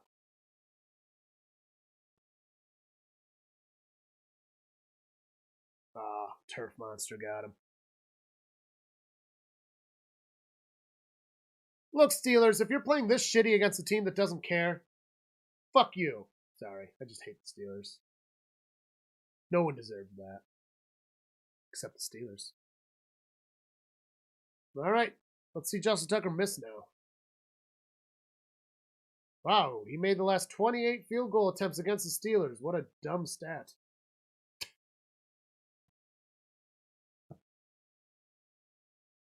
It'd be much better if it was never missed one, but that's not it. And there it is. The divisions were really weird before the current one because they weren't even. Like, that sounds frustrating to try to deal with. Like, how are divisions not equal amounts of teams? You were a fetus and infant in 2002, so these are the only divisions that you know. Yep.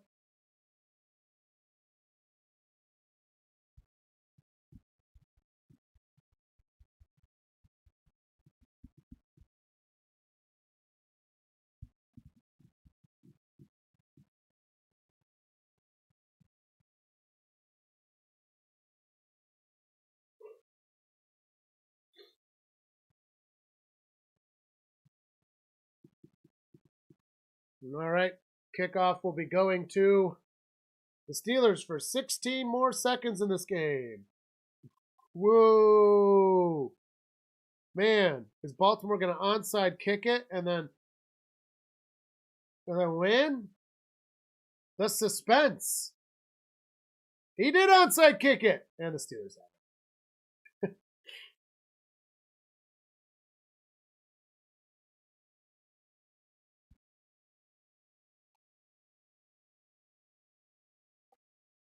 All right, well, all I need to do is knee it now.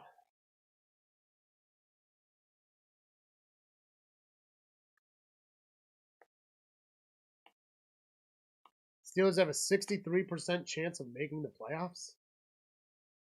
That seems high.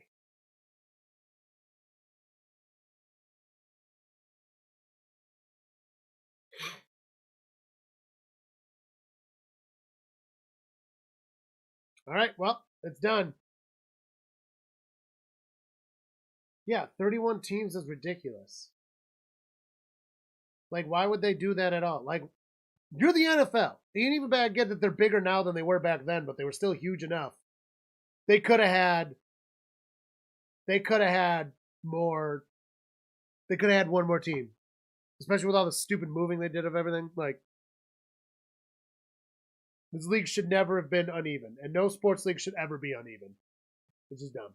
All right, folks, the game is over. We'll be back on in just under an hour for the Texans-Colts game. Hope that you all join us. Yeah, fuck the Steelers. Yeah, boo Steelers, boo. Fuck the Ravens. John is conflicted.